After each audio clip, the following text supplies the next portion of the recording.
Ready.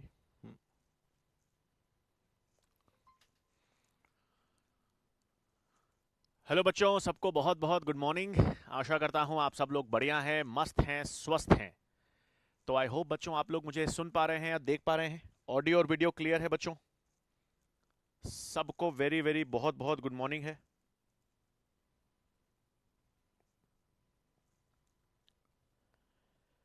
हाँ, तो I hope आप सब लोग देख पा रहे हैं और सुन पा रहे हैं।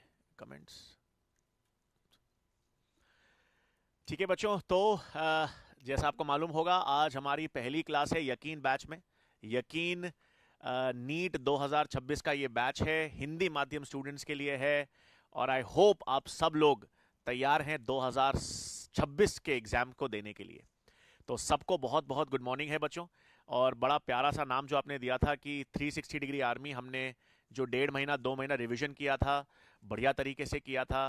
पेपर अच्छा गया, खराब गया, हो गया। जो था, जो जो जो बीत गया सो बीत गया। अब नया समय है, नया दिन है और नई शुरुआत है बच्चों। तो सबको बहुत बहुत गुड मॉर्निंग। एक बार जरा कमेंट करके बता दो बच्चों, देख पा रहे हो, सुन पा रहे हो? ठीक है, आज हमारा बॉटनी का फर्स्ट क्लास है यकीन की। ठीक है, बहुत अच्छा लग रहा है मुझे, मेरा पहला ये अनुभव होगा बच्चों आप लोगों के साथ। हमने रिवीजन तो किया है उम्मीद सीरीज में। तो उम्मीद सीरीज में रिवीजन हमने बढ़िया किया था, बढ़िया तरीके से तैयारी की थी। लेकिन अब हमारे पास पूरा साल है। और इतना आप लोगों को आश्वासन देना चाहता हूं बच्चों, इतना भरोसा दिलाना चाहता हूं, साल भर जो हम पढ़ेंगे, मेहनत करेंगे, बहुत मेहनत करेंगे, ईमानदारी से काम करेंगे। ईमानदारी होगी, मेहनत होगी, निरंतरता, कंसिस्टेंसी होगी। और जो जो हम पढ़ेंगे वही एग्जाम में आएगा। इतना मैं आपको बोलना चाहता हूं बच्चों। अगर आप लोग मुझे पहले से जानते हैं, 1.5 2 महीने आपने सीरीज भी देखी होगी, तो हम एनसीईआरटी को घोल के पिएंगे। पेपर आपने देखा था बायोलॉजी का, एनसीईआरटी से ही आता है। एनसीईआरटी को समझने की जरूरत है। कमेंट्स बड़े करो ना यार, दिख नहीं रहे। ठीक है ना? हमारी जो अप्रोच होगी बच्चों, अभी हम शुरुआत में बात ये करेंगे कि कैसे तैयारी करेंगे सर, इस साल क्या करेंगे, कैसे पढ़ेंगे। तो सीखने कहेंगे बच्चे। सबसे पहली चीज है, पढ़ेंगे तो सही लेकिन पढ़ने के साथ साथ सीखेंगे। बहुत इंपॉर्टेंट चीज याद रखना, सीखने पे जोर डालना है, सीखने पर। हम यहां पर सीखने आए हैं। क्योंकि जब आप सीखेंगे, सीखने में आपको मजा आएगा, आनंद आएगा, तो बोझ नहीं लगेगा। और जब सीखेंगे तो नंबर अपने आप आएंगे बच्चों। याद रखना, हमेशा सीखने पर जोर डालना है। सही तरीके से सीखेंगे तो अपने आप नंबर आएंगे। बेटा ऐप पर आज जो पहली क्लास होती है ना बेटा, अपनी फर्स्ट क्लास जो है वो यूट्यूब पे लाइव चलती है। फिर बाकी जो क्लासेस है वो ऐप में चलने लग जाएंगी बेटा। ठीक है। आवाज का थोड़ा सा इशू है बच्चों, देखो एक बार, अब चेक करिए। अब ऑडियो क्लियर है बच्चों?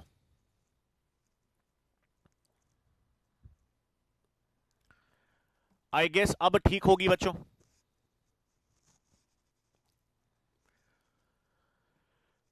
ठीक है, चलिए नोट्स कहां, सब बता रहा हूं बेटा, हर चीज अब हम बात करेंगे। चलो अब देखो हमारी अप्रोच क्या है। सबसे पहली चीज है, मुझे आप लोगों को बताना है हमारा तरीका क्या रहने वाला है। बच्चों आज थोड़ा सा हो सकता है कि मेरी हैंडराइटिंग पे आपको हल्का सा फर्क आ जाए, क्योंकि यार थोड़ा उंगली पे चोट लगी हुई है। ठीक है ना, उंगली पे चोट लगी हुई है, सूजन आ रखी है, तो थोड़ा सा लिखने में मुझे दिक्कत आएगी। तो हो सकता है कुछ आज हैंडराइटिंग उतनी उतनी अच्छी ना आ पाए। बट ठीक है, कोशिश मैं पूरी करूंगा बच्चों। ठीक है, अब सुनो पहली चीज, हम लोग कैसे तैयारी करेंगे। हर एक चैप्टर के हम लोग क्लासरूम में नोट्स बनाएंगे। क्लासरूम में नोट्स बनाएंगे। और आपको एक चीज बता दूं बच्चों, हर चीज, अगर आप मुझे जानते हो, हर चीज जो है वो मैं बोर्ड पे लिखूंगा। हर चीज बोर्ड पे लिखूंगा और इस बोर्ड की पैनल की पीडीएफ आपको हर बार क्लास के बाद मिल जाएगी। तो हर चीज लिखूंगा बच्चों, हर एक पॉइंट। तो क्लासरूम में नोट्स, और मान के चलिए जो जो पॉइंट्स में लिखेंगे, जो जो पॉइंट्स हम पढ़ेंगे ना, उसके बाहर कोई प्रश्न नहीं जाएगा। 1.5 2 महीने आप लोगों ने रिवीजन किया था मेरे साथ बच्चों, तो आपको ध्यान होगा हमने जो पढ़ा उसी तरह से पेपर बनता है। ठीक है, जिस तरह के कथन के सवाल होते हैं वो भी अपन कर लेंगे। तो हम लोग क्लासरूम में नोट्स बनाएंगे, मैं खुद हाथ से लिखूंगा हर चीज। आपको समझना है, क्लास खत्म होने के बाद अपनी कॉपी में हाथ से लिखना है। देखो थोड़ा बहुत तो मेहनत आपको भी करनी है बच्चों, मेहनत मुझे करवानी है, मैं करवाऊंगा, लेकिन हाथ से लिखने की आदत डाल देना आप लोग। ठीक है, नोट्स आप बनाओगे बच्चों, क्लासरूम में नोट्स पूरे बनेंगे हम लोग। कंप्लीट नोट्स बनाएंगे। और नोट्स जब चैप्टर कंप्लीट हो जाएगा, चैप्टर कंप्लीट होने के बाद हम उसके बाद एनसीईआरटी पढ़ेंगे। समझ रहे हो? क्लासरूम में मैं सारे नोट्स आपसे बनाऊंगा, जितनी चीजें एनसीईआरटी में है, जितनी चीजें एनसीईआरटी की हर एक लाइन में है, हर एक कथन में है, सब कुछ लिखूंगा।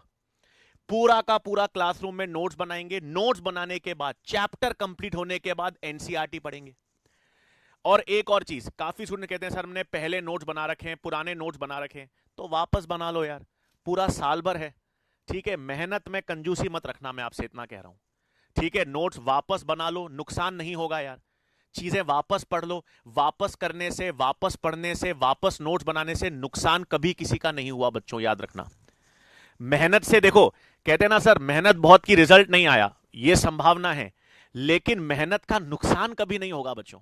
सर हमने नोट्स 2 बार बना लिए, एनसीईआरटी को 10 बार पढ़ लिया, हमने ज्यादा मेहनत कर ली, तो उसका नुकसान नहीं होगा बच्चों। नोट्स वापस भी आप बना लोगे ना, तो भी उससे कोई नुकसान नहीं होगा आपको। ठीक है, तो आपके पास क्लासरूम में नोट्स मैं खुद लिखाऊंगा, हर चीज लिखूंगा। चैप्टर कंप्लीट होने के बाद एनसीईआरटी पढ़ेंगे। चैप्टर कंप्लीट होने के बाद पूरा एनसीईआरटी रिवीजन करेंगे। उसके बाद क्या करना है बच्चों? डीपीपी सॉल्व करनी है। डीपीपी सॉल्व करनी है और क्वेश्चन की प्रैक्टिस करनी है। डीपीपी सॉल्व करनी है, क्वेश्चन की प्रैक्टिस करनी है, और फाइनली क्या देना है? टेस्ट देने हैं। बस यार यही करना है, हर चैप्टर के लिए यही करना है। Simple 4 step approach, simple 4 step approach है, याद रखना भाई। फिर सुन लो, हमारे पास ये 4 स्टेप अप्रोच है, यही सॉल्व करना है हर चैप्टर के लिए। हर चैप्टर के नोट्स क्लासरूम में मैं खुद लिखूंगा हाथों से, और फ्लो चार्ट के माध्यम से लिखूंगा, पॉइंट्स में लिखूंगा, ताकि कोई दिक्कत ही ना आए। और इसके बाहर सवाल जाएगा नहीं। ये तो देखो यार, ये सब आज मैं से सीना ठोक के कह रहा हूं आप लोगों से, पहली क्लास है ना, एक सवाल बॉटनी का नोट से बाहर नहीं जाने दूंगा, एनसीईआरटी या नोट से बाहर।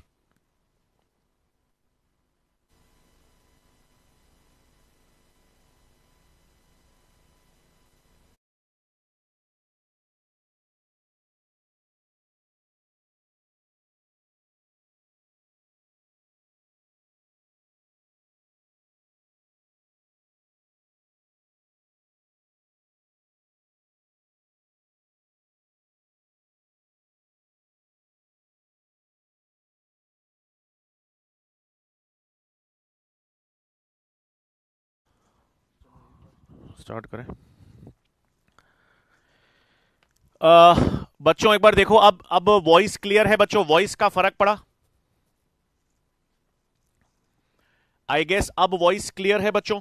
माइक को हमने थोड़ा ठीक किया है। अरे महेंद्र जी बहुत बहुत धन्यवाद। बच्चों वॉइस अब क्लियर है? चलिए चलिए चलिए, okay okay okay, thank you बच्चों। तो अप्रोच तो ये रहने वाली है, हम हर चैप्टर को क्लासरूम में नोट्स बनाएंगे। सारे नोट्स मैं अपने हाथ से लिखूंगा, मैं अपने हाथ से लिखूंगा, और आपका उद्देश्य है कि आपको भी वो नोट्स अपनी कॉपी में नोट डाउन करने हैं। ठीक है, उसके बाद जब चैप्टर कंप्लीट हो जाएगा तो एनसीईआरटी पढ़ेंगे कि सर को एनसीईआरटी को कोई लाइन है जो हमको समझ नहीं आई, एनसीईआरटी का कोई कथन है जो हमको क्लियर नहीं हुआ। उसके बाद डीपीपीज और क्वेश्चंस करने हैं बच्चों। वो क्वेश्चंस आप अपने मॉड्यूल से कर सकते हो, डीपीपीज आपको मिलेंगी। और जब पूरा चैप्टर कंप्लीट हो जाता है, उसके क्वेश्चंस की प्रैक्टिस हम कर लेते हैं, तो फाइनली टेस्ट देना है। बस देखो, मेरा हमेशा यह मानना है बच्चों, चीजों को आसान करना है। हम यहां पर चीजों को आसान करने आए हैं, जटिल करने नहीं आए हैं। ठीक है, हम बायोलॉजी को कैसे आसान बना सकते हैं, बॉटनी को कैसे आसान बना सकते हैं, 360 डिग्री कैसे सोच सकते हैं, 360 डिग्री कैसे तैयारी कर सकते हैं, ये मैं करूंगा यार। और मैं नहीं, आप और हम मिलकर करेंगे, और इतना बढ़िया काम करेंगे बच्चों। हिंदी माध्यम का स्टूडेंट की 2026 में ऐसे सीना चौड़ा होकर हम खड़े होंगे और बोलेंगे देखो हमने नीट क्रैक किया, हमने बढ़िया काम किया, हमने मेहनत की, हमने सब्जेक्ट को जाना।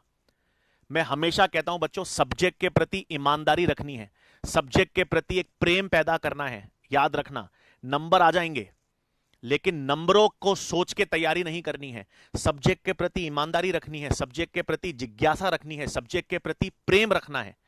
और जब वो प्रेम होगा, वो जिज्ञासा होगी, वो सीखने की ललक होगी, तो नंबर झक मार के आएंगे यार। याद रखना, नंबर झक मार के आएंगे। ठीक है बेटा, नोट्स आप बाद में बना सकते हो ना, मैं आपको क्लास में लिखता रहूंगा, आप लोग समझने पे जोर रखिएगा, पहले समझिएगा, फिर क्लास खत्म होने के बाद आराम से नोट्स उतार लीजिएगा बेटा। आप आराम से क्लास खत्म होने के बाद पैनल पीडीएफ से नोट्स बना लीजिएगा बेटा। क्लास में समझने पर ध्यान रखना है, क्लास में सीखने पर ध्यान रखना है बच्चों। ठीक है, चलो क्लियर है। अब एक बार 360 डिग्री आर्मी एक बार थम्स अप बना दो या दिल बना दो यार, कि ये चैप्टर की शुरुआत करने के लिए तैयार हो। अब एक बार जरा दिल बनाकर थम्स अप बना के बता दो कि ये चैप्टर की तैयारी हम करने के लिए तैयार हैं। ठीक है, अरे क्या बात है, बहुत बढ़िया भाई, चलो चलो चलो आ जाओ। अब देखो, आज मैंने कहा तैयारी हम करने वाले हैं 360 डिग्री से। हम हर चैप्टर को तैयार किस तरह से करेंगे ये याद रखिएगा बच्चों, 360 डिग्री। ये बहुत प्यारा नाम आप लोगों ने मुझे उम्मीद सीरीज में दिया था कि सर हम आपकी 360 डिग्री आर्मी हैं, क्योंकि तैयारी हम 360 डिग्री करेंगे। बायोलॉजी देखो, 360 का महत्व आप समझ रहे हो, तैयारी 360 डिग्री करनी है। बायोलॉजी का पेपर 360 नंबर का आता है, हमको प्रयत्न करना है 360 नंबरों का। तो ये 360 हमारे लिए बहुत जुड़ा हुआ है बच्चों, ठीक है ना। तो बढ़िया तरीके से तैयारी करेंगे, आ जाओ। अब सुनो क्या क्या चीजें। चैप्टर कौन सा है भैया, कोशिका वाला चैप्टर है हमारे पास। हम आज कौन से चैप्टर की शुरुआत कर रहे हैं, कोशिका वाले चैप्टर की, यानी cell the unit of life. कोशिका संरचना यानी cell the unit of life की तैयारी है। अब सुन लो, सेल की शुरुआत कहां से करनी है, यहां पर सबसे पहला चैप्टर के शुरुआत में जो सबसे पहला पेज आता है उसकी बात करेंगे। चैप्टर की शुरुआत में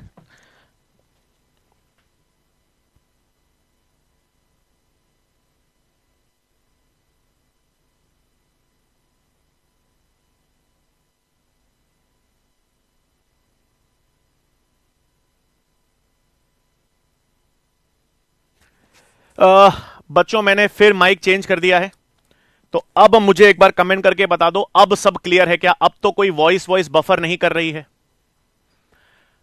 अब आई गेस अब आपको कोई वॉइस का प्रॉब्लम नहीं आएगा। मैंने 2 बार माइक चेंज कर दिया बच्चों। बढ़िया बढ़िया, चलिए सब सही है, अब क्लियर है बच्चों, आ जाओ। तो अब देखो, सबसे पहला एक टर्म आता है यहां पर जिसको हम कहते हैं रिडक्शनिस्ट बायोलॉजी, जिसको हिंदी में कहा जाता है बच्चों न्यूनीकरण जीव विज्ञान।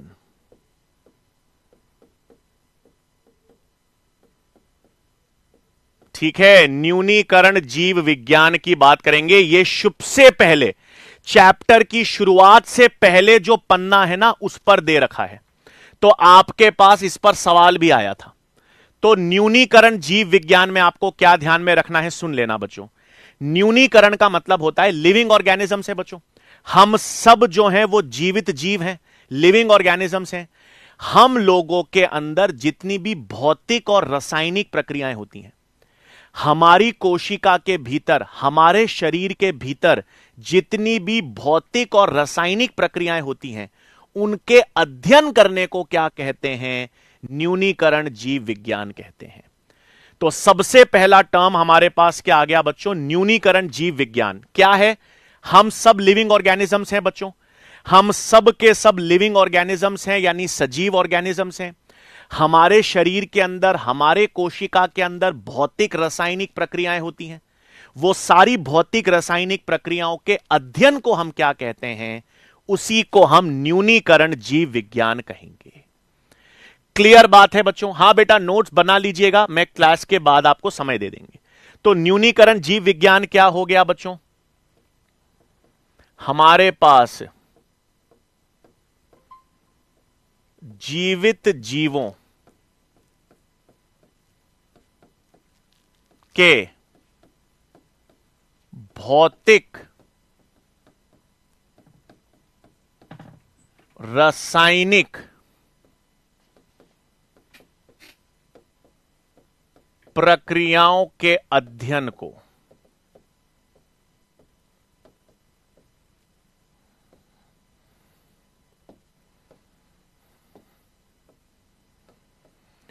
ठीक है बच्चों, सिंपल सी चीज है, देखो हर पॉइंट हम लिख देंगे और जितना आपको मैं बता रहा हूं बच्चों, जितने ज्यादा पॉइंट्स आप लिखेंगे, जितने ज्यादा पॉइंट्स में पढ़ोगे, उतना सवाल करने में मजा आएगा। तो हमारे पास सबसे पहले मैंने न्यूनीकरण जीव विज्ञान की बात की है। ये कहां दे रखा है सर? चैप्टर में तो है ही नहीं। चैप्टर की शुरुआत से पहले भी एक पन्ना होता है एनसीईआरटी में। चैप्टर की शुरुआत से पहले जो एक पन्ना होता है जिसके बारे में इंट्रोडक्शन होता है, उसमें यह दे रखा है बच्चों। तो आपके पास न्यूनीकरण जीव विज्ञान क्या हो गया? जब हम जीवित जीवों की, लिविंग ऑर्गेनिजम्स, हमारे भीतर जितनी भी भौतिक रासायनिक प्रक्रियाएं होती हैं, उसके अध्ययन को हम क्या कहते हैं? उसको हम न्यूनीकरण जीव विज्ञान कहते हैं। क्लियर बात है, यह पहली चीज याद रखनी है। फिर दूसरा, किस वैज्ञानिक के बारे में याद रखना है बच्चों? जी.एन. रामाचंद्रन। जी.एन. रामाचंद्रन आपको याद रखने हैं इन वैज्ञानिकों के बारे में, क्योंकि जब चैप्टर की शुरुआत होती है, चैप्टर का जो फर्स्ट पेज है उसके लेफ्ट में इस वैज्ञानिक के बारे में है। उस चैप्टर के लेफ्ट में इस वैज्ञानिक के बारे में है, आपको ध्यान में रखना है। हर चीज पढ़ लेंगे यार, मैं आपको इतना बता रहा हूं बच्चों, एक सवाल इसके बाहर नहीं जाने दूंगा। पैनल पीडीएफ में हर चीज लिखूंगा, एक सवाल आपका इसके बाहर नहीं बनने दूंगा, इतना विश्वास रखना मुझ पे।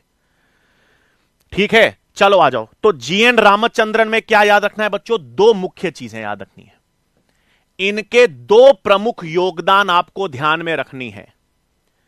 इन जी.एन. रामचंद्रन के दो मुख्य योगदान, एक तो क्या होता है बच्चों? कोलेजन प्रोटीन होता है, कोलेजन प्रोटीन। और मेरा हमेशा उद्देश्य है, तैयारी 360 डिग्री करो, 360 डिग्री करो। कोलेजन कहां दे रखा है बच्चों, बताओ मेरे को। हमारे पूरे सिलेबस में कोलेजन की बात दो जगह करते हैं अपन। कहां कहां? एक जैव अणु में करते हैं बच्चों। जैव अणु में हम पढ़ते हैं जंतुओं के अंदर सर्वाधिक मात्रा में कौन सा प्रोटीन मिलता है। ठीक है, आपके पूरे जैव मंडल में जंतुओं के अंदर सर्वाधिक मात्रा में कौन सा प्रोटीन मिलता है? कोलेजन। तो जंतुओं के अंदर पाए जाने वाला सर्वाधिक प्रोटीन कोलेजन है, यह जैव अणु में दे रखा है। और फिर जब हम प्राणी उत्तक पढ़ते हैं, एनिमल टिश्यूज पढ़ते हैं, उसमें संयोजी उत्तकों की बात करते हैं, तो संयोजी उत्तकों में भी मजबूती या शक्ति प्रदान करने में कोलेजन प्रोटीन मिलता है। तो जैव अणु में भी दे रखा है, प्राणी जगत, प्राणी उत्तकों में भी दे रखा है बच्चों। तो कोलेजन प्रोटीन यहां क्यों पढ़ रहे हैं? क्योंकि कोलेजन प्रोटीन की संरचना सबसे पहले किसने बताई? कोलेजन प्रोटीन की संरचना समझाने में किस वैज्ञानिक का योगदान है? जी.एन. रामचंद्रन का। कोलेजन प्रोटीन की ट्रिपल हेलिक्स संरचना बताई उन्होंने। यार देखो, मैं सारा चीजें फ्लो चार्ट में लिखूंगा, सारा चीजें पॉइंट्स में लिखूंगा, कोई दिक्कत नहीं आएगी आपको। और दूसरा योगदान क्या है बच्चों? दूसरा योगदान है इनका रामाचंद्रन प्लॉट। रामाचंद्रन प्लॉट इन्होंने दिया। यह क्या होता है बच्चों? देखो, दुनिया में बहुत तरह के प्रोटीन्स हैं। हमारे शरीर में कितने प्रकार के प्रोटीन्स हैं सर? हमारे शरीर में हीमोग्लोबिन होता है, हमारे शरीर में मायोग्लोबिन प्रोटीन होता है, प्रतिरक्षक एंटीबॉडीज होती हैं, इंसुलिन प्रोटीन होता है, हार्मोन। तो इतने अलग अलग प्रकार के प्रोटीन्स हैं। तो प्रोटीन्स की संरचना या प्रोटीन की 3D संरचना को समझाने के लिए, प्रोटीन की संरचना को बताने के लिए कौन सा प्लॉट काम करता है? यह रामाचंद्रन प्लॉट काम करता है। तो रामाचंद्रन प्लॉट जो है बच्चों, वो प्रोटीन संरचना के लिए होता है। ठीक है ना? ये अल्फा बीटा संरचनाएं जो प्रोटीन में होती हैं, ये हम पढ़ेंगे बच्चों। जैव अणु में आप पढ़ते हो ना, जब हम प्रोटीन की संरचना पढ़ते हैं तो प्रोटीन की संरचना जो है, प्रोटीन की संरचना समझने में रामाचंद्रन प्लॉट था। ठीक है भाई, देखो अभी सुन लो। सर चैप्टर कौन सा है सर? कोशिका। सर कोशिका के चैप्टर में ये क्या पढ़ रहे हैं सर?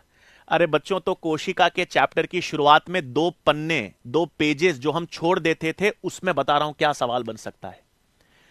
तो सबसे पहले कोशिका के चैप्टर में एक न्यूनीकरण जीव विज्ञान है, वो मैंने आपको बता दिया। और वैज्ञानिक है रामाचंद्रन। सेल चैप्टर है, सेल का जो चैप्टर है उसके लेफ्ट में रामाचंद्रन वैज्ञानिक के बारे में दे रखा है ना, उसके बारे में दो सवाल बन सकते हैं। क्या सवाल बन सकता है? रामाचंद्रन ने कोलेजन प्रोटीन की ट्रिपल हेलिक्स संरचना बताई थी और रामाचंद्रन प्लॉट ने प्रोटीन संरचना के लिए यूज किया जाता है। बेटा उंगली पे चोट लग गई है, सूजन आ रखी है, इसलिए थोड़ा सा लिखने में दिक्कत आ रही है बच्चों।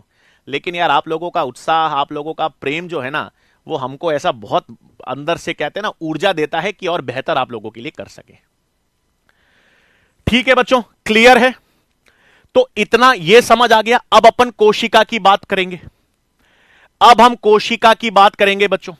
बेटा हिंदी इंग्लिश सब मिक्स करूंगा, कोई दिक्कत नहीं है। हिंदी टर्म्स लिखूंगा, अंग्रेजी टर्म्स लिखूंगा, कोई दिक्कत नहीं आने देंगे यार। आप लोगों मस्त रहिए, इतना विश्वास रखिए। स्टूडेंट और एक शिक्षक और स्टूडेंट का रिलेशनशिप है, उसके बहुत बड़े मायने हैं, उसको हम सिद्ध करके दिखाएंगे इस बार। चलो आ जाए, क्लियर है? एक बार थम्स अप करके बता दो ये दोनों पॉइंट्स क्लियर हैं। ये चैप्टर की शुरुआत से पहले दे रखे हैं। शुरुआत से पहले जो 2 पेजेस हैं उसमें क्या क्या सवाल बन सकते हैं बता दिया। बेटा पीडब्ल्यू ऐप पर क्लास लगेगी, बेटा नेक्स्ट क्लास लगेगी। पहली क्लास यूट्यूब पे फ्री होती है बेटा। चलो बहुत बढ़िया, अब आ जाओ बच्चों। अब हम आते हैं कोशिका पर। अब हम आते हैं कोशिका या सेल पर। अब बहुत बेचे, सबसे पहले तो इतिहास आपको याद रखना है बच्चों। सबसे पहले याद रखो, सबसे पहले सजीव कोशिका किसने देखी थी? सबसे पहले लिविंग सेल, सजीव कोशिका किसने देखी, किसने उसका वर्णन किया? तो वैज्ञानिक है बच्चों एंटन वॉन ल्यूवेनहॉक। एंटन वॉन ल्यूवेनहॉक, इन्होंने सबसे पहले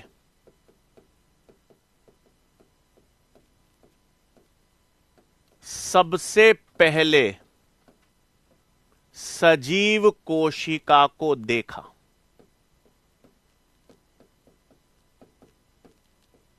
और आपको यह भी ध्यान में रखना है बच्चों, इन्होंने सबसे पहले कौन सी कोशिका को देखा? सबसे पहले कौन सी सजीव कोशिका का अध्ययन किया? जीवाणु का। तो इन्होंने सबसे पहले कौन सी सजीव कोशिका को देखा था बच्चों? इन्होंने जीवाणु कोशिका को देखा था। तो सबसे पहले सजीव कोशिका को देखना, सबसे पहले सजीव कोशिका का वर्णन किसने किया था? ल्यूवेनहॉक ने जीवाणु कोशिका को देखा था। ठीक है, फिर आपके पास कोशिका की खोज का श्रेय किसको जाता है?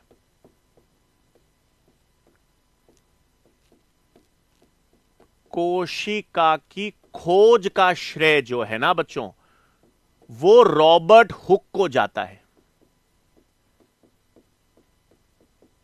वो रॉबर्ट हुक को जाता है, लेकिन ये एनसीईआरटी में नहीं है बच्चों। ये पॉइंट मैं यहां पे लिख देता हूं, एनसीईआरटी में नहीं है। लेकिन हमारे पास साल भर है, कुछ चीजें आपको ध्यान में होनी चाहिए। सबसे पहली सजीव कोशिका देखी किसने थी? देखी तो ल्यूवेनहॉक ने थी, लेकिन कोशिका की खोज का श्रेय किसको जाता है? रॉबर्ट हुक को जाता है 1665 में। किस वर्ष में जाता है बच्चों? 1665 में। और फिर आपको ध्यान में रखनी है, केंद्रक जो कोशिका के भीतर केंद्रक होता है बच्चों, केंद्रक की खोज का श्रेय, केंद्रक की खोज का श्रेय किसको जाता है? केंद्रक मतलब न्यूक्लियस। अंग्रेजी हिंदी दोनों टर्म साथ लिखता रहूंगा बच्चों।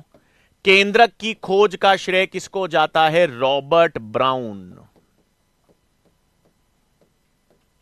भाई इतिहास है तो इतिहास में आपको पॉइंट्स याद रखने पड़ेंगे। 3 वैज्ञानिक हैं। ल्यूवेनहॉक ने सबसे पहले सजीव कोशिका को देखा। कोशिका की खोज का श्रेय रॉबर्ट हुक को जाता है। इन्होंने मृत कोशिकाओं का अध्ययन किया था बच्चों।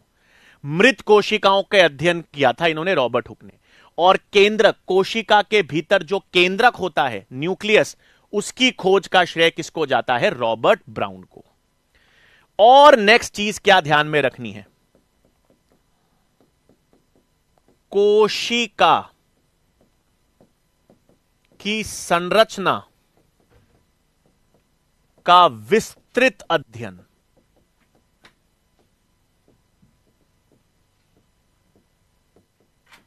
ठीक है, कोशिका की संरचना का विस्तृत अध्ययन। भाई कोशिका के भीतर क्या क्या होता है ना? कोशिका के भीतर, कोशिका के भीतर कोशिका द्रव्य है, कोशिका के भीतर कोशिकांग हैं, जैव अणु हैं। तो कोशिका के भीतर की संरचना का विस्तृत अध्ययन कब संभव हुआ बच्चों?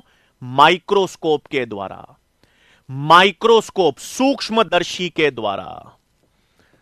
किसके द्वारा बच्चों? सूक्ष्मदर्शी के द्वारा, या जिसे हम कहते हैं माइक्रोस्कोप। और कौन सा microscope? Electron microscope. Electron microscope.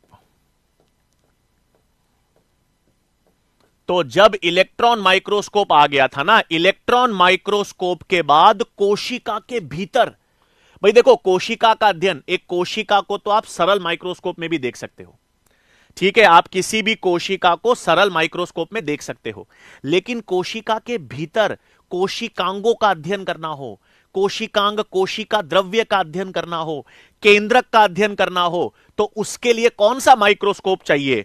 उसके लिए इलेक्ट्रॉन माइक्रोस्कोप चाहिए। क्लियर बात है बच्चों? हां दीपक जी बिल्कुल सही। तो ये पॉइंट क्लियर है। इतिहास से देखो, थोड़ा हिस्ट्री थी, हिस्ट्री में आपके पास क्लियर बात, क्लियर बात है बच्चों, यहां तक सबको क्लियर है? बेटा फर्स्ट क्लास यूट्यूब पे फ्री होती है ना, हमारा यकीन बैच की जो फर्स्ट क्लास है वो यूट्यूब पे फ्री है बेटा, उसके बाद सारी क्लासेस आपके ऐप में होंगी। चलो बढ़िया, अब आ जाओ, अब अपने पास क्या क्या चीजें ध्यान में रखनी है, आ जाओ मजा आएगा अब। चलिए, अब अपने पास आता है सबसे पहले कोशिका। देखो हमको मालूम है कोशिका, अब हम सबसे पहले कोशिका सिद्धांत की बात करेंगे। आ जाओ बेटा, नोट्स सारे मैं लिख रहा हूं बेटा। अब आप लोगों को क्लास के बाद ये पैनल पीडीएफ मिलेगी ना, इस पैनल पीडीएफ से ही उसको नोट्स बनाने हैं बेटा, ये सारे नोट्स बनाने हैं बेटा, ऐसे के ऐसे नोट्स बनाने। और इतना आपको बता रहा हूं, नोट्स के बाहर एक प्रश्न नहीं बनने दूंगा, मैं बता रहा हूं आप लोगों को, हर चीज कर लेंगे। और तरीका देखना बच्चों, अपन फ्लो चार्ट में पढ़ेंगे, पॉइंट्स में पढ़ेंगे, बढ़िया मजा आने वाला है। अब देखो बच्चों, नेक्स्ट सिस्टम आता है अपने पास जिसको हम कहते हैं कोशिका सिद्धांत। नेक्स्ट मैं क्या टॉपिक ले रहा हूं आज यहां पर? कोशिका सिद्धांत, या जिसे हम कहते हैं सेल थ्योरी। ठीक है, कोशिका सिद्धांत 1838 से 39 के मध्य दी गई थी। ठीक है बच्चों, कोशिका सिद्धांत की हम बात करेंगे। कोशिका सिद्धांत सेल थ्योरी 1838 से 39। कौन से दो वैज्ञानिक थे बच्चों? कौन से दो वैज्ञानिक थे? श्लाइडिन और श्वान। श्लाइडिन और श्वान, इन दो वैज्ञानिकों ने कोशिका सिद्धांत दिया है। श्लाइडिन क्या है बच्चों? श्लाइडिन एक जर्मन जूलॉजिस्ट हैं, बॉटनिस्ट। और श्वान भी जर्मन जूलॉजिस्ट हैं। एनसीईआरटी में चेंज आया है बच्चों। पुरानी एनसीईआरटी में क्या दे रखा था? पुरानी एनसीईआरटी में श्वान के अंदर ब्रिटिश जूलॉजिस्ट दे रखा था। पुरानी एनसीईआरटी में श्वान को ब्रिटिश जूलॉजिस्ट दे रखा था, लेकिन नई एनसीईआरटी में चेंज आ गया है। नई एनसीईआरटी में चेंज आ गया है, वो है जर्मन जूलॉजिस्ट। तो श्वान भी जर्मन जूलॉजिस्ट हैं और श्लाइडिन जर्मन बॉटनिस्ट। बॉटनिस्ट मतलब वनस्पति विज्ञान के वैज्ञानिक हैं, और श्वान जो है वो जर्मन जूलॉजिस्ट। ठीक है, अच्छा एक चीज सुनो यार, एक चीज बोलना चाहता हूं। सर वो एनसीईआरटी की लाइन टू लाइन पढ़ नहीं सकते क्या? अरे यार एक चीज समझो बच्चों, देखो 18 साल से विज्ञान बायोलॉजी पढ़ा रहा हूं, और 18 साल का अनुभव यह बता रहा है कि एनसीईआरटी को आसान करना है बच्चों। देखो यार, सबसे आसान चीज क्या है? सुनो, आज सबसे आसान चीज एक शिक्षक के लिए क्या थी? सर एनसीईआरटी लेकर आ जाओ, एनसीईआरटी लेकर आ जाओ, उसकी लाइनें पढ़ो, लाइनें पढ़ो, लाइनें बताओ। उसमें मजा नहीं है बच्चों, मैं आपको फिर बता रहा हूं। ये जो अप्रोच है ना, जिसमें हर चीज को आप हाथ से लिखते हो, मैं आज तक हाथ से लिखता हूं यार, 18 साल हो गए, लेकिन हर चीज को हाथ से लिखता हूं। हाथ से लिखने के बहुत फायदे हैं बच्चों। जब आप चीजों को लिखते हो, कोरे पन्ने पर लिखते हो, हाथ से लिखते हो, तो वो ब्रेन की लॉन्ग टर्म मेमोरी में जाता है। ब्रेन में एक हिप्पोकैम्पस होता है बच्चों, हिप्पोकैम्पस होता है जो आपकी शॉर्ट टर्म मेमोरी को लॉन्ग टर्म मेमोरी में कन्वर्ट करता है, आपकी स्मृति को बेहतर बनाने में काम करता है। और वो तब काम करता है जब आप खुद लिखोगे यार। हैं हर चीज सर एनसीईआरटी भी लेकर आ जाओ, एनसीईआरटी की लाइनें बता दो, अरे उसमें मजा नहीं है यार। आप देखना, आप पढ़ के देखो। जब हम सेल का एक चैप्टर पढ़ेंगे ना, दुनिया का कोई प्रश्न कहीं से उठा के ले आओ, आपको दिक्कत नहीं आएगी। तो हाथ से लिखने की आदत डाल दो यार, कोई नुकसान नहीं होगा।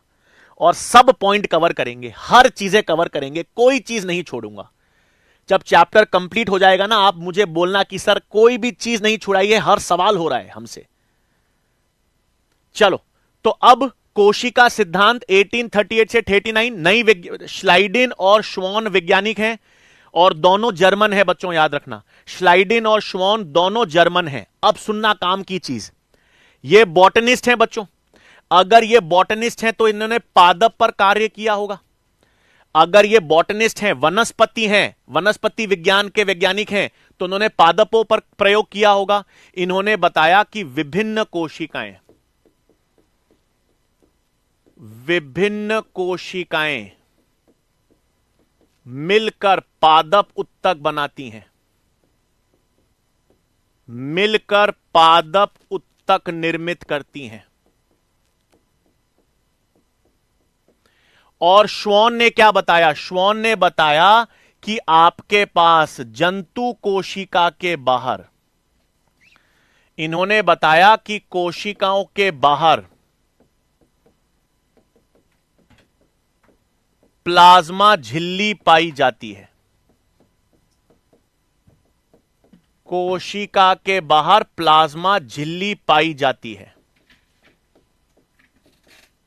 लेकिन अब एक ट्रिकी सवाल, सुनना ध्यान से। ट्रिकी सवाल क्या है? कोशिका भित्ति, चलो अब मैं आपके कमेंट्स देखता हूं, मुझे बताना, कोशिका भित्ति पादप कोशिका में मिलती है या जंतु कोशिका में मिलती है या दोनों कोशिकाओं में मिलती है? मुझे बताओ तो। बेटा श्वान ब्रिटिश साइंटिस्ट हिमांशु जी नहीं है, नई एनसीईआरटी में चेंज आ गया है बेटा, जर्मन है। यही तो बता रहा हूं यार। देखो, आपको गलत नहीं पढ़ाया जाएगा यार, कोई चीज गलत नहीं बताऊंगा, याद रखना। बिल्कुल सही, पादप कोशिका में। सर कोशिका भित्ति किसका विशेष लक्षण है? पादप कोशिका का लक्षण है। जंतु कोशिका में कोशिका भित्ति नहीं होती है। बिल्कुल सही। अब आप सोचोगे सर ये कोशिका भित्ति अगर पादप में होती है तो इसका वर्णन तो श्लाइडिन ने करना चाहिए, इसका वर्णन तो श्लाइडिन को करना चाहिए क्योंकि श्लाइडिन बॉटनिस्ट है। लेकिन नहीं, पादप कोशिकाओं में विशिष्ट रूप से कोशिका भित्ति होती है। इसका वर्णन किसने किया? इसका वर्णन श्वान जूलॉजिस्ट ने किया। यही तो खास बात है। तो यहां पर एक पॉइंट और याद रखना, श्वान ने क्या बताया? श्वान ने बताया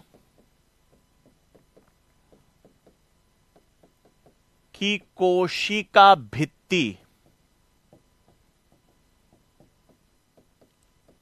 पादप कोशिका का विशिष्ट लक्षण होता है। पादप कोशिका का विशिष्ट लक्षण है।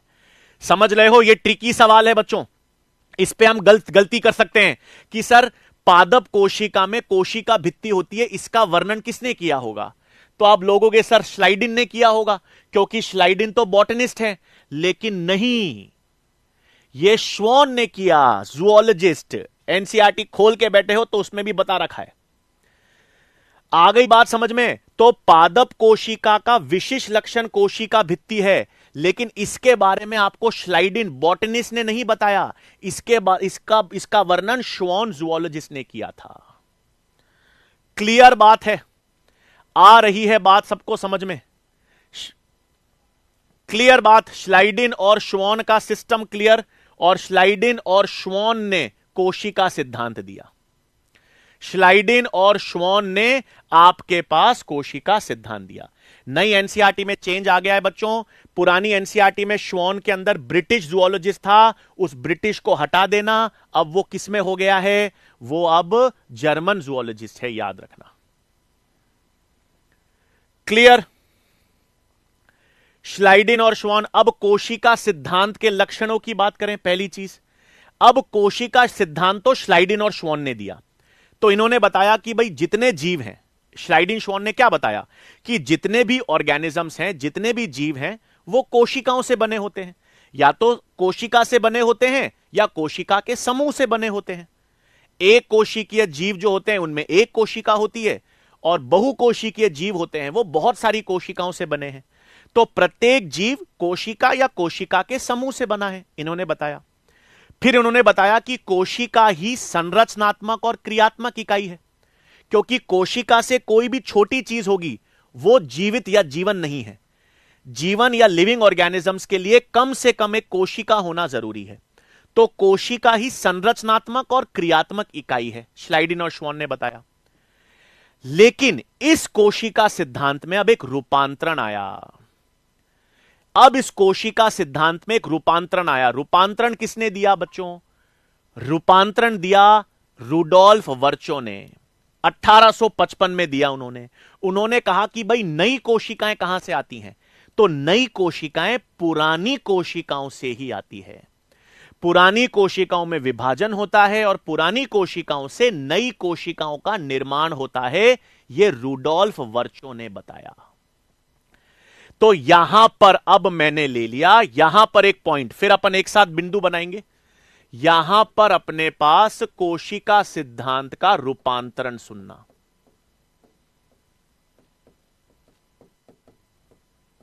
कोशिका सिद्धांत का रूपांतरण। और कोशिका सिद्धांत का रूपांतरण किसने दिया बच्चों? रुडोल्फ वर्चो ने दिया। किस वर्ष में दिया? 1855 में दिया। उन्होंने क्या कहा बच्चों? उन्होंने एक टर्म दिया जिसे हम कहते हैं ओमनिस सेल्यूला ई सेल्यूला, है ना? ओमनिस सेल्यूला ई सेल्यूला, इसका मतलब क्या है? इसका मतलब है नई कोशिकाओं का निर्माण। नई कोशिकाओं का निर्माण पुरानी कोशिकाओं से होता है।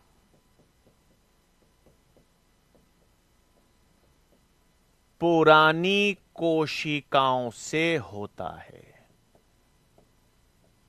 ठीक है, तो अभी हम लोग बात ध्यान रखेंगे बच्चों। अरे रोहित जी, हां भाई, हां। तो आपके पास वापस सुन लो, वैज्ञानिक हैं, अभी मैं सारे लक्षण एक साथ लिखूंगा। कोशिका सिद्धांत वर्ष याद रखना है। कोशिका सिद्धांत वर्ष 1838 से 39। कौन से दो वैज्ञानिकों ने बताया? श्लाइडिन और श्वान ने कोशिका सिद्धांत दिया। एक बॉटनिस्ट है, वनस्पति विज्ञान का वैज्ञानिक है, एक प्राणी विज्ञान का वैज्ञानिक है, दोनों जर्मन है। ब्रिटिश साइंटिस्ट पहले एनसीईआरटी में था, अब करेक्शन आ गया है, दोनों जर्मन है। दोनों जर्मन है। उन्होंने कोशिका सिद्धांत दिया। कोशिका सिद्धांत को रूपांतरित किसने किया? रुडोल्फ वर्चो ने रूपांतरित किया। उन्होंने यह बताया कि नई कोशिकाओं का निर्माण पुरानी कोशिकाओं से ही होता है। तो अब यहां तक क्लियर है। अब कोशिका सिद्धांत के लक्षण देख लें। अब इस पूरे को जोड़कर कोशिका सिद्धांत के लक्षण देख लें।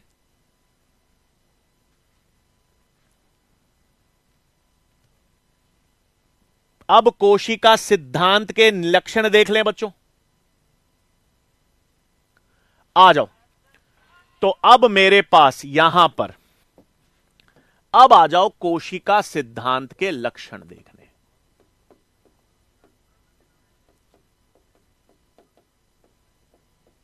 कोशिका सिद्धांत के लक्षण अब सारे के क्या है? सबसे पहला, सभी जीव कोशिका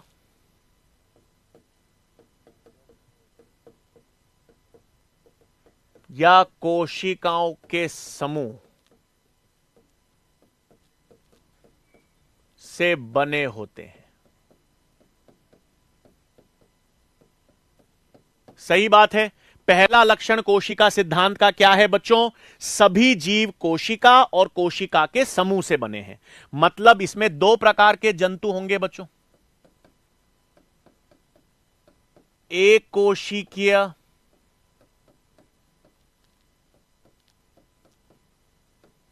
एवं बहुकोशिकीय जीव। एक कोशिकीय एवं बहुकोशिकीय जीव होंगे। क्लियर बात है। तो आपके पास सभी जीव जो हैं वो कोशिका या कोशिकाओं के समूह से बने होंगे। एक कोशिका से बने हैं तो एक कोशिकीय जीव, बहुत सारी कोशिकाओं से बने हैं तो बहुकोशिकीय यानी मल्टी सेल्यूलर एनिमल्स। फिर दूसरा क्या हो गया बच्चों? दूसरा हो गया कोशिका ही जीवों की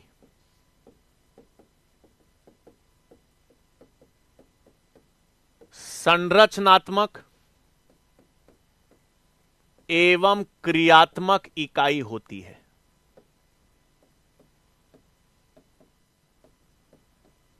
ठीक है। ऑर्गेनिज्म, जितने भी लिविंग ऑर्गेनिजम्स हैं, उनकी संरचनात्मक और क्रियात्मक इकाई, सबसे छोटी इकाई ही क्या है? वो कोशिका ही होती है। और तीसरा जो रूपांतरण था रुडोल्फ वर्चो का, वो रूपांतरण क्या था कि नई कोशिकाओं का निर्माण।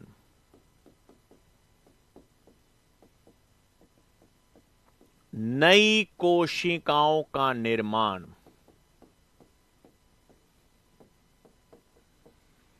पुरानी कोशिकाओं से होता है।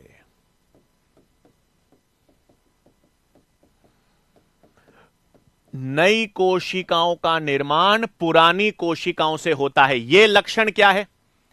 यह लक्षण ध्यान रखना, नई कोशिकाओं का निर्माण पुरानी कोशिकाओं से होता है। यही तो रुडोल्फ वर्चो ने बताया, ओमनिस सेल्यूला ई सेल्यूला। ठीक है बेटा, एनसीईआरटी पढ़ने का तरीका, आप बेटा ये है, ये एनसीईआरटी पढ़ने का तरीका ही बता रहा हूं यार।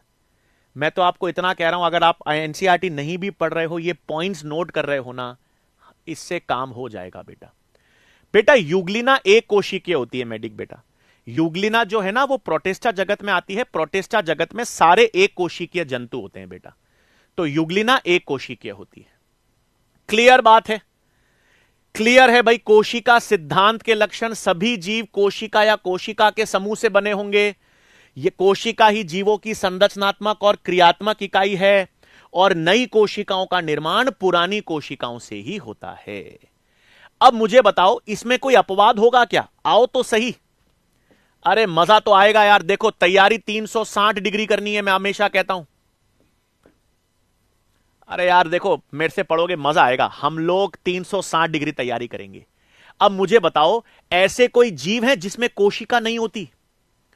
सर, कोशिका सिद्धांत का अपवाद का मतलब है ऐसे कोई जीव जिसमें कोशिका नहीं होती। हां है, कोशिका सिद्धांत के अपवाद हैं, 3 हैं। 3 अपवाद याद रखने हैं बच्चों। विषाणु, वायरसेस, विषाणु या वायरसेस, इनमें कोशिकीय संरचना नहीं होती भाई। विषाणु या वायरसेस में कोशिकीय संरचना नहीं होती है, अपवाद हैं। फिर वायरॉइड्स, वायरॉइड्स याद करो, यह भी एनसीईआरटी में है। जैविक वर्गीकरण 1971 में टीओ डाइनर ने इनकी खोज की थी। टीओ डाइनर ने खोज की थी वायरॉइड्स, इनमें भी कोशिकीय संरचना नहीं है। और प्रायोन्स, प्रायोन्स ये प्रोटीन से बने हुए संक्रामक जीव होते हैं। प्रोटीन से बने हुए संक्रामक जीव होते हैं, इनमें भी कोशिकीय संरचना नहीं होती। तो भाई कोशिका सिद्धांत के अपवाद आपको मिलेंगे। ऐसे जीव भी होते हैं जिनमें आपको कोशिका नहीं मिलती। तो किन किन में कोशिका नहीं मिलती? ये 3 में, विषाणु, वायरसेस, वायरॉइड्स और प्रायोन्स, ये तीनों ऐसे जीव हैं जिनमें कोशिकीय संरचना नहीं होगी। बेटा ऐप में क्लास नहीं चलेगी, मैंने बताया था। आज फर्स्ट क्लास है ना बेटा यकीन की, यकीन बॉटनी की आज फर्स्ट क्लास है। फर्स्ट क्लास यूट्यूब पे जाती है बेटा, ये यूट्यूब पे फ्री क्लास है। अगली क्लास जो लगेगी ना वो ऐप में लगेगी बेटा। ठीक है, आ गई बात समझ में? अरे बेटा नई एनसीईआरटी लेनी पड़ेगी। अब नई एनसीईआरटी में जो चेंजेस आएंगे नई एनसीईआरटी ही पढ़नी पड़ेगी। और फिर भी आपको बता रहा हूं, नोट्स में आपको मैं हर चीज बता दूंगा, क्या क्या चेंजेस हुए हैं एनसीईआरटी में, क्या चीजें पहले की तुलना में बदली गई है, सब बता दूंगा यार।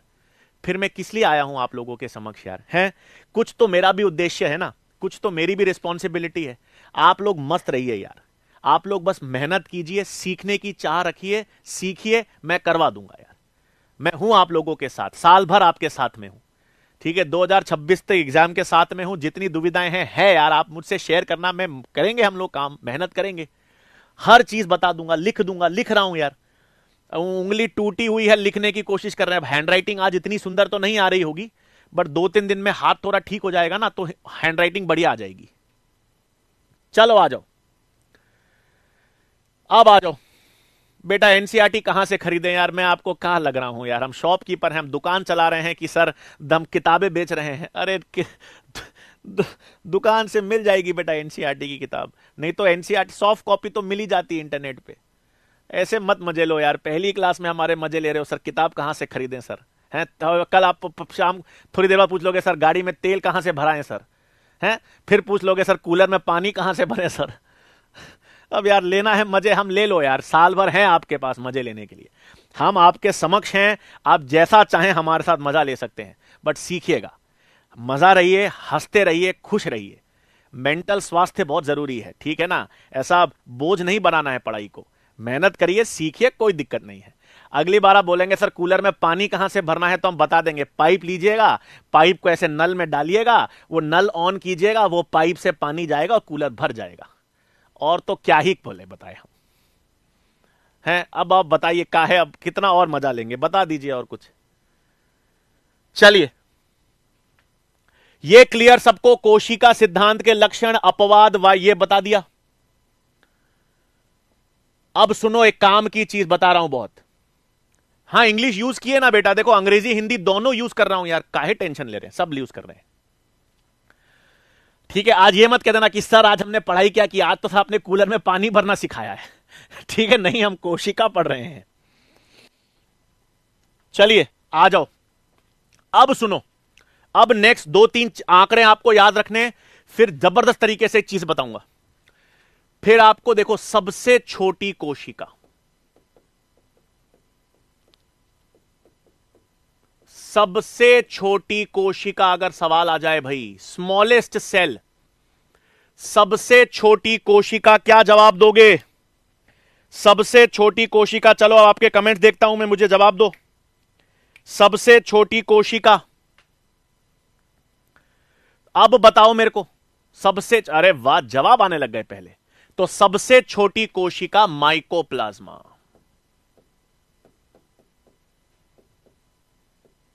सबसे छोटी कोशिका जो होती है वो है आपके पास माइकोप्लाज्मा। इसकी साइज क्या दे रखा है बच्चों एनसीईआरटी में? 0.3 माइक्रोमीटर्स। 0.3 माइक्रोमीटर्स दे रखा है। हां, इसको पीपीएलओ भी कहते हैं बेटा, पढ़ेंगे अपन वो तो आगे, जैविक वर्गीकरण में पढ़ेंगे। माइकोप्लाज्मा को पीपीएलओ के नाम से भी जानते हैं, बट माइकोप्लाज्मा सबसे छोटी कोशिका है, 0.3 माइक्रॉन्स। लेकिन अब एक सुनो, एक ट्रिकी सवाल, अब एक गूगली फिरकी समझो, गूगली सवाल आ जाए, माइकोप्लाज्मा से भी कोई छोटा होता है क्या बच्चों?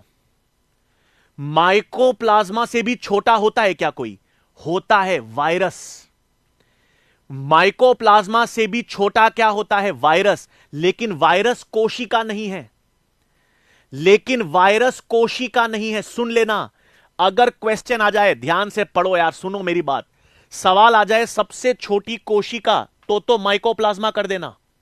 सबसे छोटी कोशिका तो माइकोप्लाज्मा, लेकिन सबसे छोटा जीव, सबसे छोटा जीव आ जाए तो वायरस करना, क्योंकि वायरस की साइज माइकोप्लाज्मा से छोटी होती है।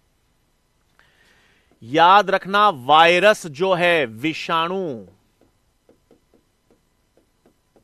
विषाणु माइकोप्लाज्मा से छोटा होता है,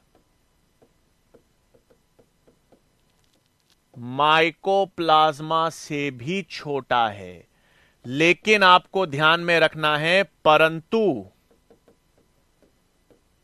वायरस में कोशिकीय संरचना नहीं होती। वायरसेस में, अरे यार हाथ थोड़ा दुख रहा है, कोशिकीय संरचना नहीं होती। याद रखोगे? याद रखना, सवाल आ जाए सबसे छोटी कोशिका तो आंसर क्या करोगे? सबसे छोटी कोशिका तो आंसर क्या करोगे? माइकोप्लाज्मा। लेकिन सबसे छोटा जीव, सबसे छोटा जीव तो वायरस कर देना। बेटा वायरस और वायरॉइड्स लगभग लगभग सेम होते हैं। वायरॉइड्स हल्के से छोटे होते हैं क्योंकि उनमें हम पढ़ेंगे प्रोटीन आवरण, उसमें प्रोटीन आवरण नहीं होता इसलिए। ठीक है। अच्छा, सबसे बड़ी कोशिका, सबसे बड़ी कोशिका कौन सी होगी बच्चों? सबसे बड़ी कोशिका शुतुरमुर्ग का अंडा, ऑस्ट्रिच का अंडा, है ना। सबसे बड़ी कोशिका कौन सी हो गई? शुतुरमुर्ग का अंडा। तो शुतुरमुर्ग का अंडा सबसे बड़ी कोशिका है और माइकोप्लाज्मा सबसे छोटी कोशिका है। फिर इसमें दो तीन चीजें और याद रखनी है बच्चों। जीवाणु कोशिका की साइज, जीवाणु कोशिका की साइज लगभग लगभग कितनी होती है? 3 से 5 माइक्रोन्स। और मानव में हमारे अंदर जो आरबीसीज होते हैं बच्चों, उनकी साइज लगभग लगभग 7 माइक्रोन्स। तो ये डेटा याद रखना है, ये डेटा याद रखना है बच्चों। ठीक है। सबसे बड़ी कोशिका ऑस्ट्रिच शुतुरमुर्ग का अंडा है, सबसे छोटी कोशिका माइकोप्लाज्मा है। क्लियर बात? ठीक है, क्लियर बात है बच्चों। बस याद रखना, वायरस माइकोप्लाज्मा से छोटे होंगे लेकिन वायरस में कोशिकीय संरचना नहीं होती है। आ गई बात सबको समझ में? अब आ जाओ, मजाक करते। अब देखो, अब बहुत बढ़िया तरीके से अब अपन एक पूरा चार्ट के फॉर्म में, फ्लो चार्ट के माध्यम से चीजों को समझेंगे। अब अपन फ्लो चार्ट के माध्यम से समझेंगे। हां बेटा, वो तो पढ़ेंगे, माइकोप्लाज्मा में भित्ति भी नहीं होती है। बिल्कुल सही है। चलो, इतना सबको क्लियर? एक बार थम्स अप बना के बता दो, आगे चल रहे हैं। अब अपन बिल्कुल प्रोकैरियोटिक कोशिका और यूकैरियोटिक कोशिका की बात करेंगे यार। आ जाओ, मजा आएगा अब। और फ्लो चार्ट में बताऊंगा, मजा आ जाएगा। क्लियर? ठीक है, थोड़ा सा। बहुत बढ़िया बच्चों। अब देखो, अब जब अपन कोशिकाओं की बात करेंगे, सुन लो, अब मजा आएगा बच्चों। मैं दो तरह की कोशिकाएं पढ़ेंगे अपन अब।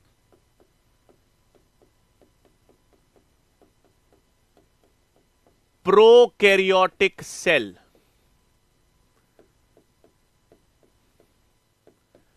प्रोकैरियोटिक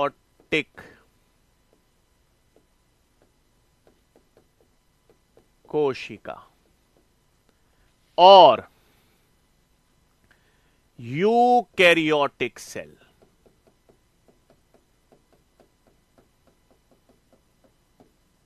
ठीक है, जिसे हम कहते हैं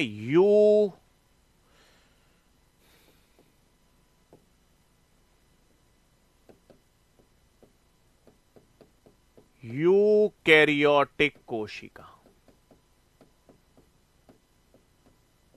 ठीक है बच्चों। अब दो प्रकार के हैं, सुन लेना और मेरी बात सुन लो। ये जो चैप्टर है ना सेल, इस चैप्टर की जड़ें कई सारे चैप्टर्स में घुसी हुई हैं।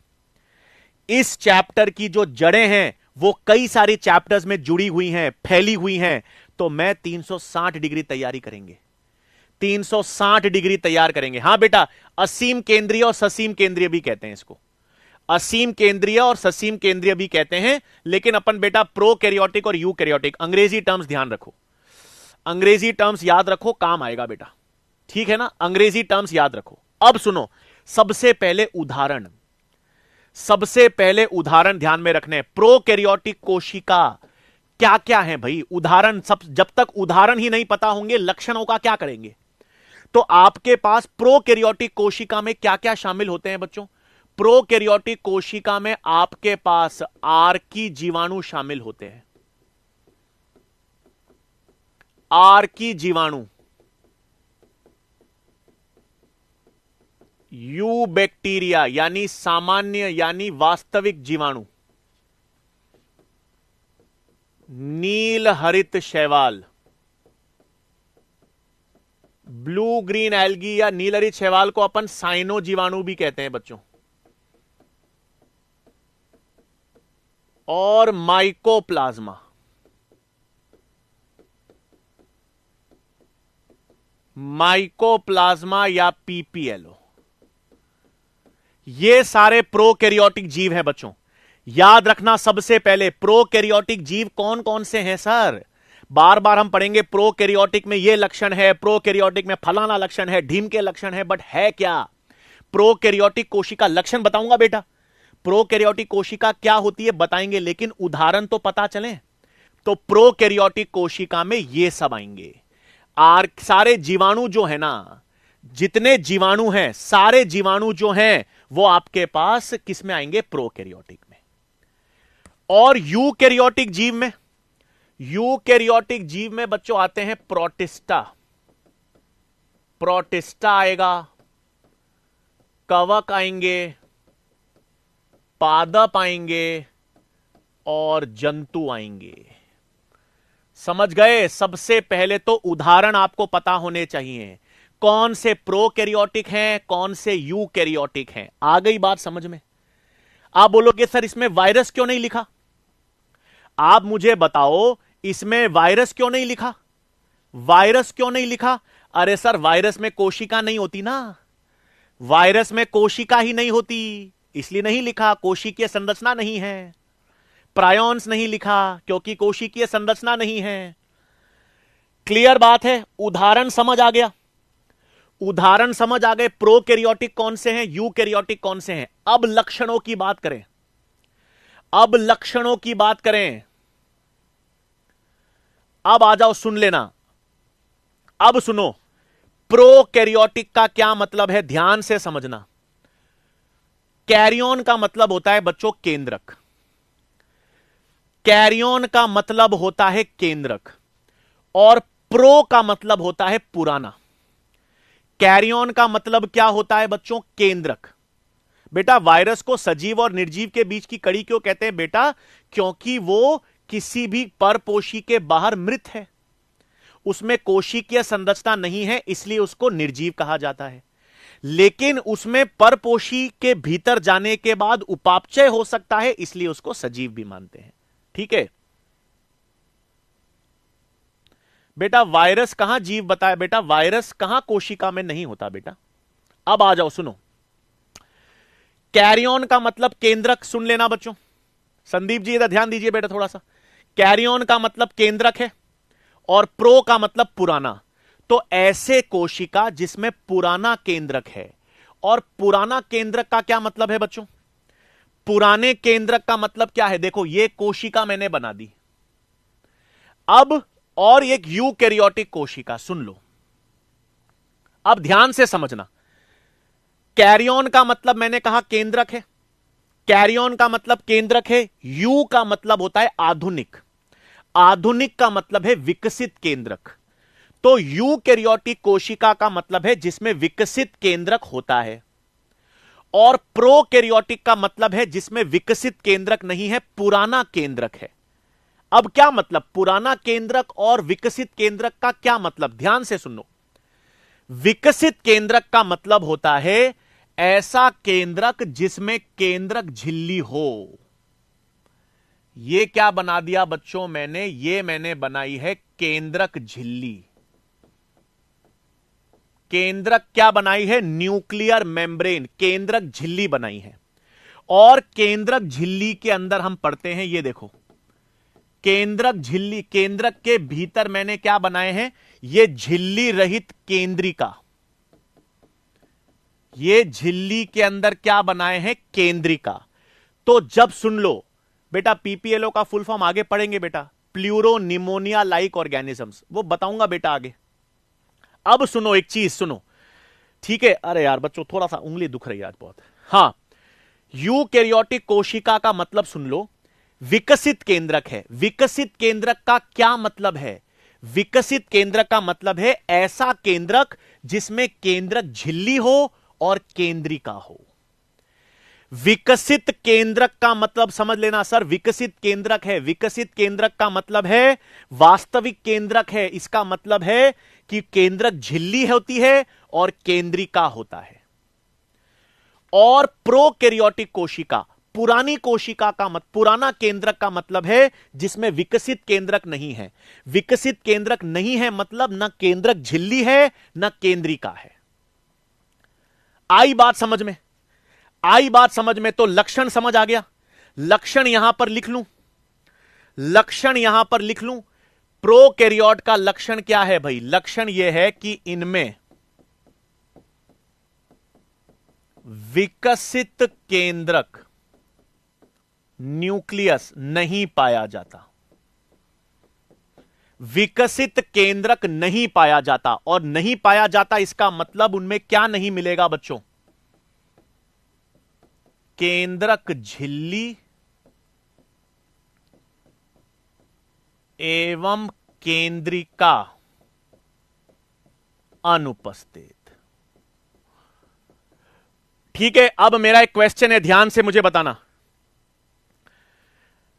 सलोनी जी ने बोला है कि सर एक जगह साइज आपने 0.3 लिखी है लेकिन आपको 0.1 है। तो बेटा एनसीईआरटी में दो दो उदाहरण है। एक चीज मैं बता दूं आपको, साथ लाया हूं हर चीज आपको बताने के लिए, हर चीज। देखो बच्चों, जब एनसीईआरटी में डायग्राम है ना, डायग्राम में देखो, डायग्राम में पीपीएलओ की साइज 0.1 है। डायग्राम के अंदर साइज 0.1 है और थ्योरी में इसकी साइज 0.3 माइक्रोन है। जीवाणु की साइज डायग्राम में 1 से 2 माइक्रोन है लेकिन थ्योरी में 3 से 5 माइक्रोन है। तो ये सब सही है बेटा, ठीक है ना, आसपास है। तो रेंज आप लिख सकते हो। रेंज क्या है? पीपीएलओ या माइकोप्लाज्मा की रेंज 0.1 से 0.3 माइक्रोन है। जीवाणु की साइज की रेंज, व्यास निकाल सकते हो 1 से लेकर 5 माइक्रोन से। थ्योरी में 3 से 5 लिखा हुआ है, डायग्राम में 1 से 2 लिखा हुआ है। थ्योरी में पीपीएलओ की साइज 0.3 लिखी हुई है, डायग्राम में उसकी साइज 0.1 ले रखी है। तो आप 0.1 से 0.3 की साइज ले लो और जीवाणु में 1 से लेकर 5 माइक्रोन की साइज ले लो। हर चीज बताऊंगा यार, क्यों टेंशन ले रहे हो आप? दोनों चीजें एनसीईआरटी में है, आप टेंशन ना लीजिए, हर चीज बता दूंगा, बेफिक्र रहो। तो प्रोकैरियोटिक कोशिका समझ आ गई। प्रोकैरियोटिक कोशिका का मतलब है जिसमें विकसित केंद्रक नहीं है, और विकसित केंद्रक नहीं है मतलब केंद्रक झिल्ली और केंद्रिका नहीं है। बेटा केंद्रिका क्या है कविता जी, पढ़ेंगे बेटा आगे अपन, है ना। केंद्रक के भीतर ये केंद्रिका क्या होती है, क्या करती है, ये सब आगे आएगा बेटा। और यूकैरियोटिक कोशिका का मतलब है इनमें विकसित केंद्रक होता है, इनमें विकसित केंद्रक होगा। अब मुझे बताओ विकसित केंद्रक, अब आपके स्टेटमेंट्स, अब आपके ध्यान दूंगा, अब आपके कमेंट्स देखूंगा। विकसित केंद्रक का मतलब क्या होगा? विकसित केंद्रक का मतलब उसमें क्या क्या होना चाहिए, जरा कमेंट करके मुझे बताओ। विकसित केंद्रक होने का क्या तात्पर्य है, मुझे बताओ। विकसित केंद्रक है, विकसित केंद्रक का मतलब क्या है?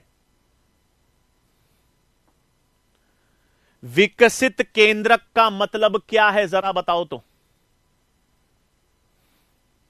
अरे वाह, बहुत बढ़िया बच्चों।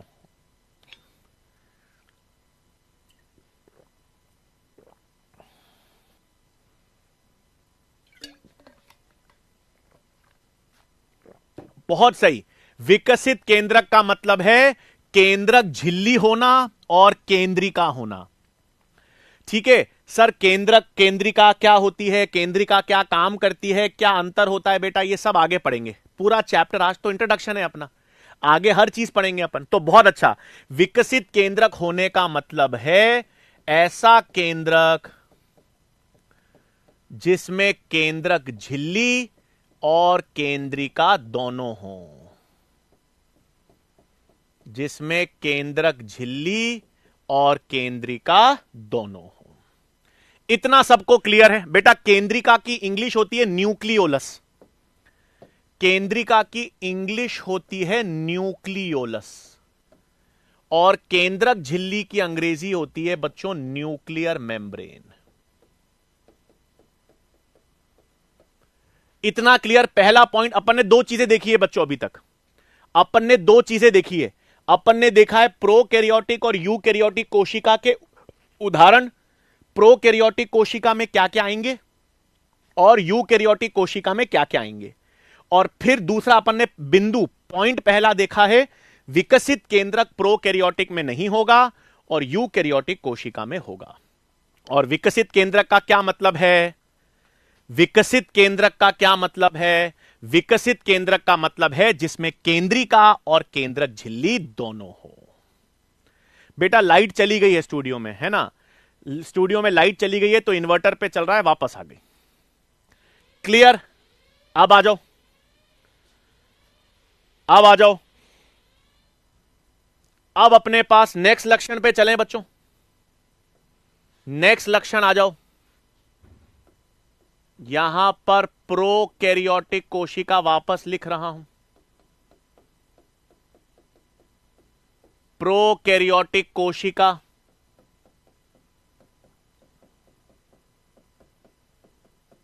यूकैरियोटिक कोशिका। एक बिंदु हम देख चुके हैं बच्चों। हमने क्लियर है, एक चीज देख चुके हैं अपन, दोनों में एक एक अंतर देख लिया। विकसित केंद्रक। अच्छा अब मुझे बताओ केंद्रक के भीतर क्या होता है बच्चों? बेटा लॉन्गेस्ट सेल हम पढ़ेंगे ना, न्यूरॉन होता है। सबसे लंबी कोशिका जो है ना वो न्यूरॉन होता है। क्यों सबसे लंबा? क्यों? मस्तिष्क का न्यूरॉन है वो। मस्तिष्क के न्यूरॉन जो हैं वो न्यूरॉन के सिरे, एक्सॉन सिरे हाथों और पैरों तक फैल रखे होते हैं। अब सुनो एक चीज मेरे पास, प्रोकैरियोटिक कोशिका में नेक्स्ट लक्षण क्या आएगा? अब देखो, अपन ने देखा था बच्चों ये प्रोकैरियोटिक कोशिका है। प्रोकैरियोटिक कोशिका में विकसित केंद्रक है ही नहीं। प्रोकैरियोटिक कोशिका में विकसित केंद्रक नहीं है। अब जब विकसित केंद्रक मतलब केंद्रक झिल्ली है ही नहीं तो इनका आनुवांशिक पदार्थ डीएनए कहां मिलेगा? तो प्रोकैरियोटिक कोशिका के अंदर इनका जो डीएनए है ना, सुनो, इनका डीएनए जो है सबसे पहले तो इनका डीएनए वृत्ताकार होता है। इनका डीएनए कैसा होता है बच्चों? गोल वृत्ताकार डीएनए होता है। ठीक है, तो इनका डीएनए कैसा होगा बच्चों? ये रहा, देखो वृत्ताकार डीएनए होगा। और इनका जो वृत्ताकार डीएनए है वो कोशिका द्रव्य में मिलेगा। भाई इनमें विकसित केंद्रक तो है ही नहीं। विकसित केंद्रक नहीं है तो इनका जो डीएनए है, इनका जो आनुवांशिक पदार्थ है वो कोशिका द्रव्य में रहेगा। और कोशिका द्रव्य के जिस क्षेत्र में रहेगा उसे केंद्रकाभ या न्यूक्लियोइड कहेंगे। तो प्रोकैरियोटिक सेल में नेक्स्ट लक्षण क्या आया बच्चों? कि इनका जो डीएनए होता है, सुनो, इनका वृत्ताकार द्विरज्जुक डीएनए होता है। वृत्ताकार द्विरज्जुक डीएनए कोशिका द्रव्य में पाया जाता है।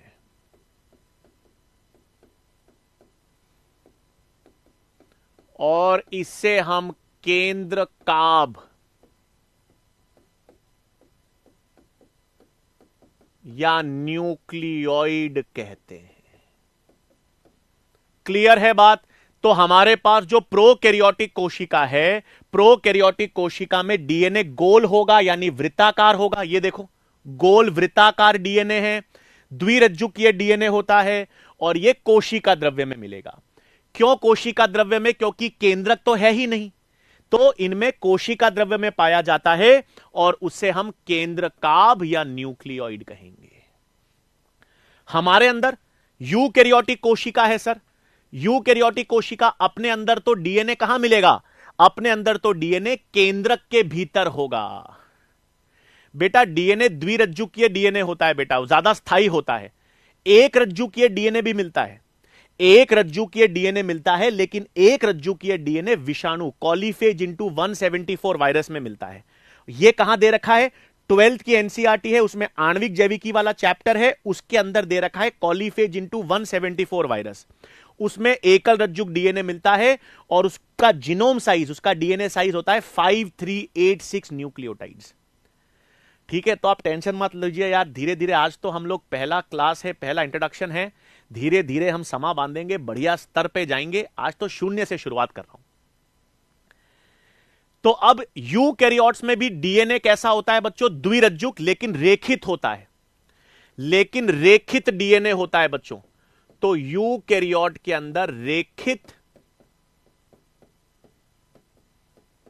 द्विरज्जुक डीएनए गुणसूत्रों के रूप में केंद्रक के भीतर मिलता है, केंद्रक के भीतर प्रेजेंट होगा। ठीक है भाई, हमारे अंदर क्या होगा? हमारे अंदर भी डीएनए द्विरज्जुक है, डबल स्ट्रैंडेड है, लेकिन रेखित है। रेखित का मतलब लीनियर होता है, वृत्ताकार नहीं होता बच्चों। हमारे अंदर ये देखो, ये अपन गुणसूत्र बनाते हैं, तो हमारा जो डीएनए होता है वो द्विरज्जुक डीएनए होता है, और ये द्विरज्जुक डीएनए गुणसूत्रों में पाया जाता है, और ये गुणसूत्रों में पाया जाता है और केंद्रक के भीतर होगा, और केंद्रक के भीतर होगा। आ गई बात सबको समझ में? हमारा देखो, इनमें डीएनए गोल है, वृत्ताकार, हमारे अंदर डीएनए सीधा रेखित है, दोनों में द्विरज्जुकीय हैं। इसमें कोशिका द्रव्य में मिलेगा, हमारे अंदर केंद्रक के भीतर मिलेगा। फिर नेक्स्ट चीज सुनो, फिर नेक्स्ट चीज आपको याद होगा बच्चों, हमारा जो डीएनए है ना, हमारा जो डीएनए है, मतलब यूकैरियोट्स के अंदर जो डीएनए है वो हिस्टोन प्रोटीन के साथ जुड़ा रहता है। हमारा जो डीएनए है वो हमारा डीएनए हिस्टोन प्रोटीन के साथ पैकेज रहता है, जुड़ा हुआ रहता है। तो हिस्टोन प्रोटीन हमारे डीएनए से जुड़ा हुआ है, इसका मतलब यूकैरियोटिक सेल का लक्षण हुआ। हिस्टोन प्रोटीन का होना किसका लक्षण है? हमारा यूकैरियोट्स का। और प्रोकैरियोटिक कोशिका में, यानी जीवाणु कोशिका में, हमारे पास हिस्टोन प्रोटीन नहीं होता, नहीं होता। तो नेक्स्ट लक्षण है प्रोकैरियोट्स के अंदर हिस्टोन प्रोटीन अनुपस्थित। हिस्टोन प्रोटीन नहीं पाए जाते। हिस्टोन के बारे में हम पढ़ते हैं बच्चों आगे, आपको याद होगा हिस्टोन क्या होते हैं? हिस्टोन प्रोटीन्स होते हैं बच्चों। हिस्टोन ऐसे प्रोटीन्स होते हैं जो हमारे डीएनए के साथ जुड़ते हैं, और हिस्टोन क्षारीय प्रोटीन्स भी होते हैं, क्योंकि हम पढ़ते हैं डीएनए अम्लीय होता है बच्चों, डीएनए अम्लीय होता है, और डीएनए को जोड़ने वाले हिस्टोन क्षारीय प्रोटीन्स होते हैं। तो हिस्टोन किस में मिलेगा? यूकैरियोटिक सेल में। तो यूकैरियोटिक सेल में आपको क्या मिलेगा? Histone protein, histone protein present. आई बात समझ में बच्चों? यहां तक हां, ये सब पढ़ेंगे बेटा, न्यूक्लियोसोम ये सब आगे आगे पढ़ेंगे, बट अभी के लिए अपन ने देखा, देखो पहला बिंदु तो क्लियर था, पहला क्लियर था कि हिस्टोन प्रोटीन जो है, जो प्रोकैरियोटिक सेल है उसमें विकसित केंद्रक नहीं है, विकसित केंद्रक नहीं है, और यूकैरियोटिक कोशिका में विकसित केंद्रक है। यह पहला बिंदु देखा। फिर दूसरा बिंदु अपन ने देखा कि जो प्रोकैरियोटिक सेल होता है उसका जो मुख्य डीएनए है, उसका मुख्य डीएनए वृत्ताकार होगा, द्विरज्जुक होगा, और कोशिका द्रव्य में मिलेगा। सही बात है। और हमारा जो डीएनए है यूकैरियोटिक कोशिका में, जो डीएनए है वो रेखित होगा, सीधा गुणसूत्रों के रूप में होगा, और केंद्रक के भीतर मिलेगा। और हमारा डीएनए हिस्टोन प्रोटीन के साथ जुड़ा रहता है, और प्रोकैरियोटिक कोशिका में हिस्टोन प्रोटीन नहीं होते हैं। आ गई, इतना सबको क्लियर है बेटा? डीएनए की बात आगे करेंगे। डीएनए अम्लीय होता है बेटा, डीऑक्सी राइबो न्यूक्लिक अम्ल है ना, तो डीएनए अम्लीय होता है, और डीएनए से जुड़ने वाले जो प्रोटीन है हिस्टोन, ये क्षारीय प्रोटीन होते हैं बेटा। क्लियर?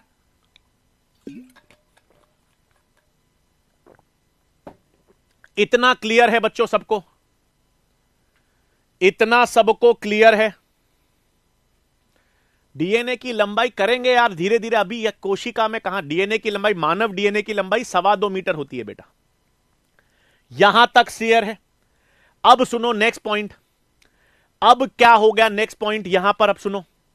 अब केंद्रक से बाहर आए, केंद्रक से बाहर आओ तो कोशिकांग होते हैं बच्चों। केंद्रक से बाहर अपन आते हैं तो हमको कोशिकांग मिलते हैं। कौन कौन से कोशिकांग मिलते हैं सर? वो अंतरप्रद्रव्य जालिका होती है, गोल्जी काय होते हैं, माइटोकॉन्ड्रिया होते हैं, लवक होते हैं, ये सारे कोशिकांग होते हैं बच्चों। तो ये सारे झिल्ली युक्त कोशिकांग हैं, ये सारे झिल्ली युक्त कोशिकांग हैं। और झिल्ली युक्त कोशिकांग प्रोकैरियोटिक कोशिका में नहीं होते। यार बच्चों देखो, आज अपन सिर्फ प्रोकैरियोटिक और यूकैरियोटिक में अंतर देख रहे हैं, विस्तार से हर चीज को पढ़ेंगे धीरे धीरे। तो अभी के लिए प्रोकैरियोटिक कोशिका में नेक्स्ट लक्षण क्या याद रखना है बच्चों आपको, कि झिल्ली युक्त कोशिकांग नहीं पाए जाते। झिल्ली युक्त कोशिकांग नहीं मिलेंगे। झिल्ली युक्त कोशिकांग को अंग्रेजी में हम क्या कहते हैं बच्चों? Membrane bound organelles. ऐसे कोशिकांग जिनके बाहर झिल्ली हो, ऐसे कोशिकांग जिनके बाहर झिल्ली हो, कौन कौन से होते हैं बच्चों ऐसे झिल्ली युक्त कोशिकांग? कौन कौन से होते हैं बच्चों? माइटोकॉन्ड्रिया। झिल्ली युक्त कोशिकांग कौन कौन से होते हैं? माइटोकॉन्ड्रिया, लवक यानी प्लास्टिड्स, अंतरप्रद्रव्य जालिका जिसको एंडोप्लाज्मिक रेटिकुलम कह सकता हूं, गोल्जी काय, लाइजोसोम्स, ये सब नहीं पाए जाते हैं। ये सारे झिल्ली युक्त कोशिकांग हैं बच्चों, ये सारे के सारे झिल्ली युक्त कोशिकांग हैं। कौन कौन से? माइटोकॉन्ड्रिया है, लवक है, ईआर है, गोल्जी काय है, लाइजोसोम्स, ये सब झिल्ली युक्त कोशिकांग हैं। और ये झिल्ली युक्त कोशिकांग किसमें नहीं होते? प्रोकैरियोटिक कोशिका में नहीं मिलेंगे, जीवाणु में नहीं मिलेंगे। कोई प्रोकैरियोटिक या जीवाणु कोशिका में ये सारे कोशिकांग नहीं मिलते। ये पढ़ेंगे विकास बेटा, दोहरी झिल्ली वाले 3 होते हैं, दोहरी झिल्ली वाले आगे पढ़ेंगे 3 होते हैं, माइटोकॉन्ड्रिया, लवक, केंद्रक, ये दोहरी झिल्ली होते हैं। सब धीरे धीरे आएगा यार, आज तो एक इंट्रोडक्शन है, आज तो अपन प्रोकैरियोटिक और यूकैरियोटिक कोशिका में अंतर देख रहे हैं। और ये सारे के सारे प्रेजेंट होंगे। यूकैरियोटिक कोशिका में झिल्ली युक्त कोशिकांग होंगे, झिल्ली युक्त कोशिकांग प्रेजेंट। ये जितने झिल्ली युक्त कोशिकांग हैं, ईआर बेटा अंतरप्रद्रव्य जालिका होती है, एंडोप्लाज्मिक रेटिकुलम कहते हैं ना, अंतरप्रद्रव्य जालिका पढ़ेंगे। तो ये सब झिल्ली युक्त कोशिकांग प्रोकैरियोटिक में नहीं होते हैं और यूकैरियोटिक सेल में होते हैं। इतना क्लियर है बच्चों? इतनी बात क्लियर है? हां बेटा, प्लाज्मिड डीएनए आगे आएगा। इतना सबको क्लियर है? अच्छा, अब मुझे बताओ, झिल्ली रहित कोशिकांग कोई है क्या? कोई झिल्ली रहित कोशिकांग है क्या बच्चों? झिल्ली रहित कोशिकांग होता है क्या? झिल्ली रहित कोशिकांग, हां, राइबोसोम होता है। झिल्ली रहित कोशिकांग राइबोसोम होता है। हां, तो राइबोसोम दोनों में मिलेगा बच्चों। राइबोसोम जो है ना, वो प्रोकैरियोटिक और यूकैरियोटिक कोशिका दोनों में मिलता है। तो सवाल आ जाए, ऐसा कोशिकांग जो प्रोकैरियोटिक और यूकैरियोटिक दोनों कोशिका में मिलेगा, वो राइबोसोम है। आगे लू बच्चों, यहां तक क्लियर है? अब आगे अंतर देखें, आगे अंतर देखें। तो अब देखो, आगे आ जाओ। यहां पर मैंने ले लिया प्रोकैरियोटिक कोशिका,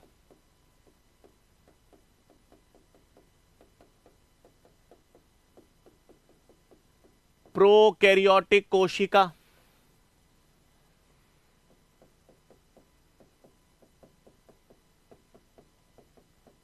और यूकैरियोटिक कोशिका। तो अपन को इतना तो मालूम चल गया बच्चों की झिल्ली युक्त कोशिकांग तो नहीं है। रसधानी अंतर आएगा बेटा, रसधानी का अंतर भी बताऊंगा अभी सब। तो प्रोकैरियोटिक कोशिका में राइबोसोम्स पाए जाते हैं, राइबोसोम्स उपस्थित।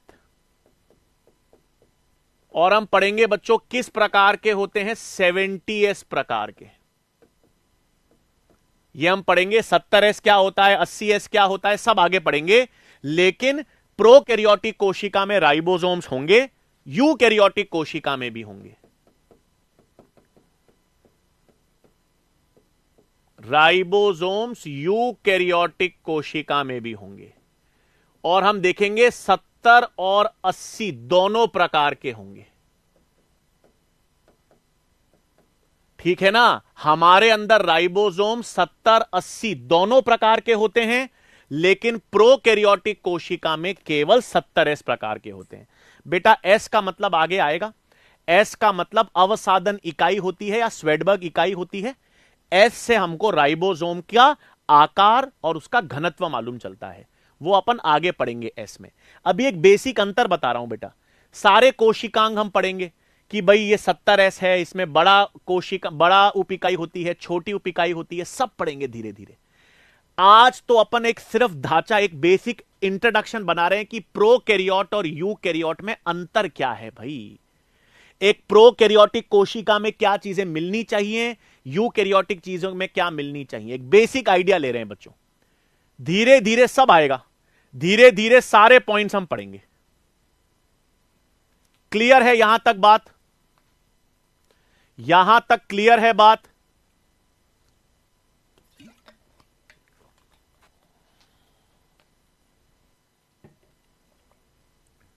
राइबोसोम झिल्ली रहित कोशिकांग होता है बच्चों, झिल्ली रहित कोशिकांग होता है। अब एक चीज समझो, एक बहुत इंटरेस्टिंग चीज, एक बहुत इंटरेस्टिंग पॉइंट बता रहा हूं, ध्यान से समझना बच्चों। देखो ये मैंने क्या बना दिया बच्चों, एक जीवाणु कोशिका बना दी। ये मैंने एक जीवाणु कोशिका बना दी। अब इस जीवाणु कोशिका में ध्यान से देखना, ये जीवाणु कोशिका है।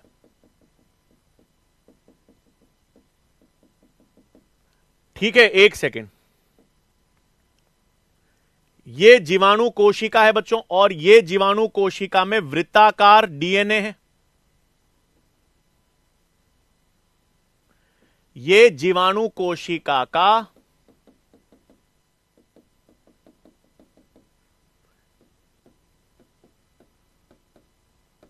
वृत्ताकार द्विरज्जुकीय डीएनए है।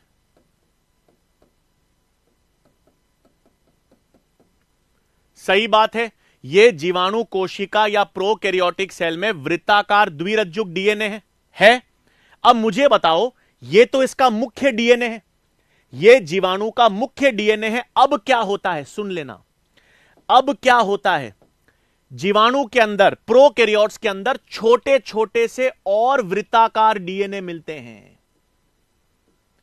जीवाणु कोशिका में इसके अतिरिक्त और छोटे छोटे वृत्ताकार डीएनए मिलते हैं।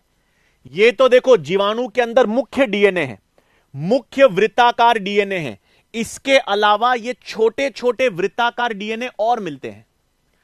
तो प्रोकैरियोटिक कोशिका या जीवाणु के अंदर जो है, मुख्य डीएनए के अलावा और छोटे छोटे वृत्ताकार डीएनए मिलते हैं। इन डीएनए को प्लास्मिड डीएनए कहा जाता है। इन डीएनए को हम क्या कहते हैं बच्चों, प्लास्मिड डीएनए। तो ये प्लास्मिड डीएनए मुख्य डीएनए है या अतिरिक्त डीएनए है? ये प्लास्मिड डीएनए अतिरिक्त गुणसूत्रीय डीएनए है। ये भी वृत्ताकार है, ये भी द्विरज्जुक है, और ये किसमें मिलेंगे, जीवाणु कोशिका में। तो आपके पास ये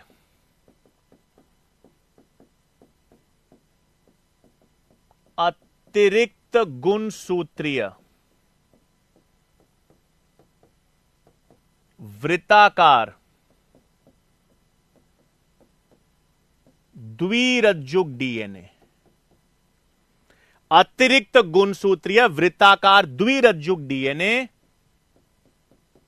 जो जीवाणु कोशिका में पाए जाते हैं, जो जीवाणु कोशिका में पाए जाते हैं। ये आपको किस में मिलेंगे? प्रोकैरियोटिक कोशिका में। आ गई बात समझ में? ये क्या काम करते हैं, इनका योगदान क्या होता है, वो सब आगे पढ़ेंगे बच्चों। ये प्लास्मिड डीएनए कितने प्रकार के होते हैं, क्या काम करते हैं, ये सब आगे पढ़ेंगे। बट अभी के लिए प्लास्मिड डीएनए प्रोकैरियोटिक कोशिका में मिलता है। अब सुन लेना, अब एक चीज सुन लेना, हमारे अंदर, मुझे बताओ, हमारे अंदर यानी यूकैरियोटिक कोशिका के अंदर, मुझे बताना, हमारे अंदर या यूकैरियोटिक कोशिका में केंद्रक के अलावा और कहीं डीएनए मिलेगा क्या? हमारे कोशिका में, यूकैरियोटिक कोशिका के अंदर केंद्रक के अलावा और कहीं डीएनए मिलेगा क्या? बताओ तो सही। अब सवाल पूछ रहा हूं आपसे, हमारे अंदर कहीं केंद्रक के अलावा डीएनए मिलेगा क्या? मिलेगा बच्चों, माइटोकॉन्ड्रिया में मिलेगा और लवक में मिलेगा। अरे मिलेगा, यही तो खेल है, 360 डिग्री सोचना पड़ेगा। तो इसका मतलब हमारे अंदर केंद्रक के अतिरिक्त, केंद्रक के अतिरिक्त माइटोकॉन्ड्रिया एवं लवक में डीएनए उपस्थित होता है। आ गई बात समझ में? यह बहुत इंपॉर्टेंट है। हमारे अंदर सुन लो, यूकैरियोटिक कोशिका, यूकैरियोटिक कोशिका में केंद्रक में तो डीएनए है ही, केंद्रक के अतिरिक्त माइटोकॉन्ड्रिया और लवक में भी डीएनए मिलेगा। अरे आ रही है बात समझ में? आज अपन ने एक बेसिक इंट्रोडक्शन लिया है भाई, अपन ने एक बेसिक अंतर समझा है यूकैरियोटिक कोशिका और प्रोकैरियोटिक कोशिका में। इतना बताओ क्लियर है कि नहीं? प्लास्मिड डीएनए प्रोकैरियोटिक कोशिका का लक्षण है, यूकैरियोट में प्लास्मिड डीएनए तो मिलेगा नहीं, लेकिन माइटोकॉन्ड्रिया और लवक में खुद का डीएनए मिलेगा। आ गई बेटा, प्लास्टिड तो कोशिकांग होते हैं, पादप कोशिका में मिलते हैं बेटा, पढ़ेंगे। इतना सबको क्लियर हुआ बच्चों? आज एक बेसिक आइडिया प्रोकैरियोटिक और यूकैरियोटिक कोशिका में क्लियर हुआ? क्लियर हुआ कि नहीं हुआ बताओ यार मेरे को। लवक क्या होते हैं बेटा? लवक प्लास्टिड कोशिकांग होते हैं, पादपों के अंदर ये कोशिकांग होते हैं, ये लवक पढ़ेंगे अपन आगे। ठीक है, तो इतना सबको क्लियर हुआ बच्चों? आज बताओ, इतना सबको क्लियर हुआ? भाई आप किसी ने पूछा था राइबोसोम्स एनसीआर, ये यूकैरियोट्स में 70-80 दोनों कैसे होते हैं? हम पढ़ेंगे यूकैरियोटिक कोशिका के कोशिका द्रव्य में तो 80 प्रकार के राइबोसोम होते हैं, लेकिन उनके माइटोकॉन्ड्रिया और लवक के अंदर 70 प्रकार के होते हैं भाई। क्लियर है ना सबको बात? बढ़िया बढ़िया, इतना सबको क्लियर हुआ बच्चों? साइज अपन ने देख ली, इंट्रोडक्शन अपन ने देख लिया, हर चीज अपन ने देख ली है। इसी तरह से पढ़ेंगे बच्चों अपन आराम से। आज अपन ने इंट्रोडक्शन था, पहली क्लास थी। आई होप बेटा डीपीपीज आपको मिल जाएंगी ऐप में। क्लास खत्म होने के बाद आपको डीपीपीज भी मिल जाती हैं मॉड्यूल से। मैं आज तो पहली क्लास है, आज कोई होमवर्क नहीं दे रहा हूं, ठीक है? नॉर्मली हम लोग हर क्लास के बाद डीपीपी जो मॉड्यूल से होमवर्क भी देते हैं, लेकिन आज फर्स्ट क्लास है, आज कोई होमवर्क नहीं दूंगा। लेकिन ये नोट सबको अच्छी तरह से उतारने हैं बच्चों। बेटा पीबीआर 322 तो कृत्रिम रूप से बनाया गया प्लास्मिड डीएनए है, जो अपन जैव प्रौद्योगिकी में यूज करते हैं यार, ठीक है ना? आज कोई होमवर्क नहीं दे रहा बच्चों, मैं आप लोगों को आज कोई होमवर्क नहीं दे रहा। तो इतना सबको क्लियर है? बढ़िया लगा है, मजा आया है? मुझे तो बहुत मजा आया बच्चों। आज शुरुआत अपन ने देखी है कोशिका से, वापस थोड़ा सा रिवाइज कर लें। रिवीजन अपन ने देखो कहां से चालू करा, हमने शुरुआत की भी शुरुआत से चालू करा है। चैप्टर शुरुआत से पहले 2 पेजेस हैं, उसमें न्यूनीकरण जीव विज्ञान की बात कर रखी है, वो भी आपको मैंने बता दिया। जीएन रामचंद्रन वैज्ञानिक की बात कर रखी है, उस पे क्या सवाल बन सकता है ये भी बता दिया। फिर अपन ने कोशिका की बात की, इतिहास। सबसे पहले सजीव कोशिका को ल्यूवेनहॉक ने देखा, कोशिका की खोज का श्रेय, केंद्रक की खोज का श्रेय, कोशिका की संरचना का विस्तृत अध्ययन कौन से माइक्रोस्कोप से हुआ, इलेक्ट्रॉन माइक्रोस्कोप से। फिर अपन ने कोशिका सिद्धांत की बात की, श्लाइडिन श्वान। एनसीईआरटी में क्या चेंज हुआ है, एनसीईआरटी में यह चेंज हुआ है, जर्मन। श्लाइड श्वान को पहले ब्रिटिश जूलॉजिस्ट दे रखा था, यह चेंज कर देना, जर्मन हो गया है। रूपांतरण किसने किया, रुडोल्फ वर्चो ने किया। कोशिका सिद्धांत के लक्षण हमने देखे। फिर अपन ने अपवाद देखा, कौन से जीवों में कोशिका की संरचना नहीं पाई जाती है, वो भी अपन ने देखा। फिर अपन ने सबसे छोटी कोशिका, सबसे बड़ी कोशिका, थ्योरी में इसकी साइज 0.3 है, डायग्राम में इसकी साइज 0.1 माइक्रॉन्स है। जीवाणु कोशिका की साइज थ्योरी में 3 से 5 माइक्रॉन्स है, लेकिन डायग्राम में 1 से 2 माइक्रॉन्स है। बेटा प्लास्मिड बताया ना, जीवाणु के अंदर अतिरिक्त छोटे छोटे डीएनए होते हैं, तो जीवाणु के अंदर मुख्य डीएनए के अलावा छोटे छोटे डीएनए होते हैं, जिसको प्लास्मिड डीएनए कहते हैं। क्या काम करेंगे, कैसे काम करेंगे, वो सब आगे आएगा बेटा। क्लियर बात है बच्चों? तो अपन ने और प्रोकैरियोटिक और यूकैरियोटिक कोशिका की बात की है। ठीक है भाई, तो आप बेटा नेक्स्ट क्लास अपनी ऐप पे चलेगी अब। ठीक है, तो नेक्स्ट क्लास जो है यकीन वाले बैच की, वो अपने पास अब ऐप में होगी। आज फर्स्ट क्लास थी, फर्स्ट क्लास यूट्यूब पे फ्री होती है, बट इतना आपको विश्वास दिलाना चाहता हूं बच्चों कि हम जो पढ़ेंगे ना, हम सीखने पे जोर डालेंगे, सीखेंगे और एनसीईआरटी को 360 डिग्री घोल के पिएंगे। ठीक है, कंटेंट में कहीं कमी नहीं आने दूंगा बच्चों, हर चीज लिखूंगा। ऐसी कोई चीज, एक बार सुन लेना, एक चैप्टर कंप्लीट होने के बाद ऐसी कोई चीज ही नहीं होगी जो आपको नहीं पता होगी। ऐसा कोई टॉपिक, ऐसा कोई कॉन्सेप्ट, ऐसी कोई चीज ही नहीं आने दूंगा कि सर ये तो हमको पता ही नहीं है। हर चीज पता होगी। और अंग्रेजी माध्यम के स्टूडेंट्स से कहीं कम नहीं है हम लोग, याद रख लेना। इंग्लिश मीडियम के स्टूडेंट्स होंगे, हम लोग किसी से कम नहीं है, मैं बता रहा हूं। ठीक है, आप लोगों को बढ़िया तरीके से पढ़ाया जाएगा, बहुत मेहनत और बहुत आराम से पढ़ाया जाएगा, तो कोई दिक्कत नहीं आने देंगे बच्चों। ठीक है भाई, तो कक्षा जब समाप्त करते हैं बच्चों, आज के लिए बहुत है। नेक्स्ट क्लास में आप लोगों से मुलाकात होगी। ठीक है, बढ़िया है भाई सब।